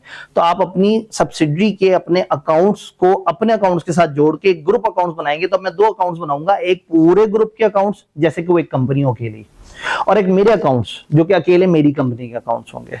बात समझ आ रही है? इनको ग्रुप फाइनेंशियल स्टेटमेंट भी बोलते हैं, कंसोलिडेटेड फाइनेंशियल स्टेटमेंट भी बोलते हैं। Shall comply with disclosure requirement for schedule and IAS. International जो भी स्टैंडर्ड्स होंगे वो फॉलो किए जाएंगे और फोर्थ स्केड्यूल फॉलो किया जाएगा। Where financial year of subsidiary precedes holding financial year by more than 90 days. अगर सब्सिडरी का ईयर एंड मेरे ईयर एंड से 90 दिन से ज्यादा पीछे खत्म हुआ है तो फिर क्या करें? Such subsidiary shall make an interim closing on holding financial year. वो होल्डिंग के फाइनेंशियल ईयर पे अपने अकाउंट्स को इंटरम क्लोज करेगी और प्रिपेयर कर देंगे फाइनेंशियल स्टेटमेंट्स फॉर। अब वो क्यों है, कैसे है, महीनों की गिनती कैसे होनी है, अनफॉर्चुनेटली हमारा उससे कोई ताल्लुक नहीं है। Every audit of holding company shall also report on. क्या इनका ऑडिट होगा? मोटाटस मुंडांडिस। वो ऑडिटर जैसे मेन अकाउंट्स को ऑडिट किया था वैसे ही ग्रुप का भी करेगा। ये वाली चीज को मैं होल्ड कर रहा हूं, ये इस पे एंड पे आएंगे। Every consolidated financial statement shall be signed by same person by whom individual sign हुए थे। All provision of account filing सब कुछ भी इसी तरह से होगी। फिर भी अगर एससीसीपी चाहे तो किसी खास कंपनी के केस में उसको एग्जम्पशन दे सकती है कि भाई ये वाला सेक्शन तुम मत फॉलो करो, टेंशन मत लो, कोई मसले वाली बात नहीं है। तो कुछ लोग इसके अंदर एग्जम्पशन भी ले सकते हैं। उसके अलावा अगर बहुत ही छोटी सी कंपनी है, फॉर एग्जाम्पल एक कंपनी 4 लाख से चल रही थी और उसकी सब्सिडरी 3 लाख से चल रही थी, तब क्या उन्होंने इकट्ठे होकर बताना है कि जी वो जो है ना, वो पहले तो मैं सिर्फ 4 लाख का बिजनेस कर रही थी और अब हमारा पूरा ग्रुप 7 लाख का बिजनेस कर रहा है। तो लॉ ने मेटीरियलिटी बताइए 1 million. This section shall not apply to a private company and its subsidiary. आप हैं भी प्राइवेट कंपनी, आप पे और आपकी सब्सिडरी पे नहीं होगा if both have paid up capital of not more than 1 million. तो अगर होल्डिंग कंपनी भी 1 मिलियन से छोटी है, सब्सिडरी भी 1 मिलियन से छोटी है और होल्डिंग कंपनी है भी प्राइवेट, तो फिर इनको ये बनाने की जरूरत नहीं है। सेक्शन की खिलाफवर्जी पे आपको लेवल 2 फाइन पड़ेगा, वो एक अलग चक्कर है। Board of director of holding company ensure करेंगे, कोशिश करेंगे कि financial year each of its subsidiary coincide कर जाए हमारे फाइनेंशियल ईयर के साथ। बहुत अच्छी बात हो कि आपको खिचड़ी पकानी ही ना पड़े, आपका ईयर एंड और आपकी सब्सिडरी का ईयर एंड सेम हो जाए तो बड़ी अच्छी बात है। एससीसीपी आपकी एप्लीकेशन पे होल्डिंग या सब्सिडरी के आपका फाइनेंशियल ईयर भी एक्सटेंड कर सकता है और जो और रिलैक्सेशन आप उनसे मांगेंगे वो दे देगा, अगर आपका नेक नियत ये है कि आपने दोनों ईयर एंड को कोइंसाइड करना है। और अगर कोइंसाइड नहीं है तो फिर आपने क्या करना है, आपने पीछे की तरफ देखना है कि उनका लास्ट ईयर एंड कब हुआ था। अब फॉर एग्जांपल आप कहें सर पीछे नहीं, उनका ईयर एंड हमारे बाद हुआ था 1 महीने बाद, तो मैं इसको यूं समझूंगा कि उनका ईयर एंड हमारे 11 महीने पहले हुआ था। आपने हमेशा अपने ईयर एंड से पीछे की तरफ देखना है। वो नहीं होता था वो जो वो मीम पीछे तो देखो, तो ये यहाँ पे पीछे तो देखो, तो वो पीछे की तरफ देखना है आपने कि उनका ईयर एंड आखिरी दफा कब हुआ था, भले 11 महीने पहले हुआ था। अगर पीछे की तरफ जाते जाते 90 दिनों के अंदर अंदर उनका ईयर एंड मिल गया तो कोई बात नहीं, उन्हें गले लगा लें कि यार तुम अपने भाइयों थोड़े सी तो फासले पे थे अपने से, तो कोई बात नहीं, उनके मई पे खत्म हो रहे हैं, आपके जून पे खत्म हो रहे हैं, आप गले लगा लें, कर दें कंसोलिडेटेड। कंपनी लोगों को मसला नहीं, अकाउंटिंग का मसला होगा, कंपनी लोगों को मसला नहीं, उसकी भी एक एडजस्टमेंट होती है, अल्हम्दुलिल्लाह वो आपके सिलेबस में नहीं। तो ये एक ओवरऑल सारी डिस्कशन है सेक्शन की। अभी हमने एक छोटा सा पॉइंट छोड़ा हुआ है, मुझे बताएं कोई सवाल नहीं तो मैं वो वाले पॉइंट की तरफ जाऊं। जी, क्या इंटरम क्लोजिंग का रिव्यू होगा? पुराने जमाने में होता था, अब ये रिव्यू की शर्त खत्म हो चुकी है। सर एक क्वेश्चन मेरा ये है कि एसोसिएटेड तो इस सारे काम जी, एसोसिएटेड क्या इसमें आएगी? नहीं, हम सिर्फ होल्डिंग सब्सिडरी की बात कर रहे हैं। सब्सिडरी की आएगी। सब्सिडरी क्या होती है? सब्सिडरी वो भी आएगी। तो लेयर सारी इसमें काउंट होंगी। क्लियर? अब एक प्रॉब्लम आएगा। प्रॉब्लम ये आएगा कि सब्सिडरी की कंपनी का सब्सिडरी के एसेट्स थे 10 लाख के और वहां 3 लाख के एसेट्स में गड़बड़ हुई हुई थी। उधर ऑडिटर ने गुस्से में बड़ी खराब रिपोर्ट दी थी कि ये बड़े गलत लोग हैं, घटिया लोग हैं, इन्होंने अकाउंट्स में इतनी बड़ी गड़बड़ कर दी। क्योंकि सब्सिडरी थी 10 लाख टोटल एसेट्स की और 3 लाख की गड़बड़ 10 लाख की सब्सिडरी में, बहुत बड़ा मसला है। रिपोर्ट खराब कर दी, क्वालिफाई कर दी, रिपोर्ट के अंदर मॉडिफिकेशन डाल दी। अच्छा, जब होल्डिंग कंपनी है उसके अकाउंट्स देखें तो होल्डिंग कंपनी के 1.5 करोड़ के शेयर्स हैं और इसका जो एसेट्स हैं वो तकरीबन है 5 करोड़ के। इसके 5 करोड़ के एसेट्स हैं। जब कंसोलिडेट करेंगे तो 5 करोड़ 10 लाख के टोटल एसेट्स बनेंगे। अब 5 करोड़ 10 लाख के एसेट्स में से 3 लाख के एसेट्स में गड़बड़ है, तो होल्डिंग के ऑडिटर को कोई मसला नहीं होगा, उसकी मेटीएलटी से बहुत नीचे है ये वाली बात, तो वो साफ रिपोर्ट दे देगा। अब प्रॉब्लम ये है कि उसने साफ रिपोर्ट दे दी, सब्सिडी वाले ने खराब रिपोर्ट दी, यूजर कंफ्यूज हो गए कि भाई उसकी अलग रिपोर्ट आती है, खराब आती है, तुम लोग कंबाइंड रिपोर्ट देते हो तो जिक्र भी नहीं करते उसका। तो यहां लॉ ने कहा है कि फिर आप अपने कंसोलिडेटेड अकाउंट्स में, ऑडिटर रिपोर्ट भी नहीं, कंसोलिडेटेड अकाउंट्स में बताएंगे कि आपकी सब्सिडरी वगैरह के अकाउंट्स पे अगर कोई एतराज लगाया था ऑडिटर ने, कोई चीज एम्फेसाइज की थी, कोई चीज नोट डाला था, कोई सेविंग डाली थी, किसी भी किस्म का। अगेन अब मैं सिर्फ ऑडिट के बच्चों से मुखातिब हूं जिन्होंने ऑडिट ऑलरेडी पढ़ा हुआ हो। आईएसएस 705 या आईएसएस 706 में से अगर कोई मसला ऑडिटर ने आइडेंटिफाई किया है तो फिर आप अपने अकाउंट्स में हाईलाइट करेंगे कि हमारी सब्सिडरी के ऑडिट रिपोर्ट में ऑडिटर ने 705 या 706, 705 में रिपोर्ट खराब हो रही होती है, 706 में कोई चीज हम हाईलाइट कर रहे होते हैं। तो यहां पे वो जुमला लिखा हुआ है, बस उसको देख लेते हैं, इससे हमारा आज की डिस्कशन खत्म हो जाएगी। कंसोलिडेटेड फाइनेंशियल स्टेटमेंट्स में डिस्क्लोज करें, क्या डिस्क्लोज करें? एनी क्वालिफिकेशंस, एनी एतराज contained in audit report of अपने ग्रुप अकाउंट्स में बताएं कि जिस सब्सिडरी से हमारे पास ये एसेट्स की फिगर आई है उसके अकाउंट्स पे उसके ऑडिटर ने एतराज लगाया था, या कोई भी नोट या सेविंग, कोई भी बात, कोई सेविंग, कोई नोट वो ऑडिटर हाईलाइट करना चाह रहा है, contain in such accounts to call attention to a significant matter. अगर उन अकाउंट्स में किसी भी किस्म का कोई नोट, सेविंग वगैरह दी गई है और वो कुछ हाईलाइट करना चाह रहे हैं तो उसका जिक्र भी आप कंसोलिडेटेड फाइनेंशियल स्टेटमेंट्स में करेंगे। तो ये एक सेक्शन है जो कि असूलन सच्ची बात है कि सिलेबस का हिस्सा नहीं है, लेकिन आईके अपने चूंकि किताब में भी दिया हुआ है तो हमने एहतियातन इसे पढ़ लिया। इस पूरे चैप्टर में वाहिद टेक्निकल बात जो है वो ये इसी जगह पे, या ये वाली बात या वो प्रोसीड्स वाली बात। क्या बात अच्छी तरह से समझ आ गई है? तो आज हम लोगों ने इस सेकंड सेशन का भरपूर फायदा उठाया और उसमें अच्छी तरीके से इस चैप्टर को कवर किया। कल का दिन बहुत अहम है क्योंकि हमारी एक पूरी ग्रिड कवर हो रही होगी। कल जो 2 चैप्टर्स है उनकी मिला के एक अलग ग्रिड है, तो हम 9 से स्टार्ट करेंगे जो ज्यादा टेक्निकल चैप्टर है, और फिर उसके बाद जितना टाइम बचेगा उसमें हम 6 को कवर कर रहे होंगे। तो कल इंशाल्लाह ताला मिलते हैं। अपना ख्याल रखिएगा, दवाइयां वक्त पे लेते रहिएगा।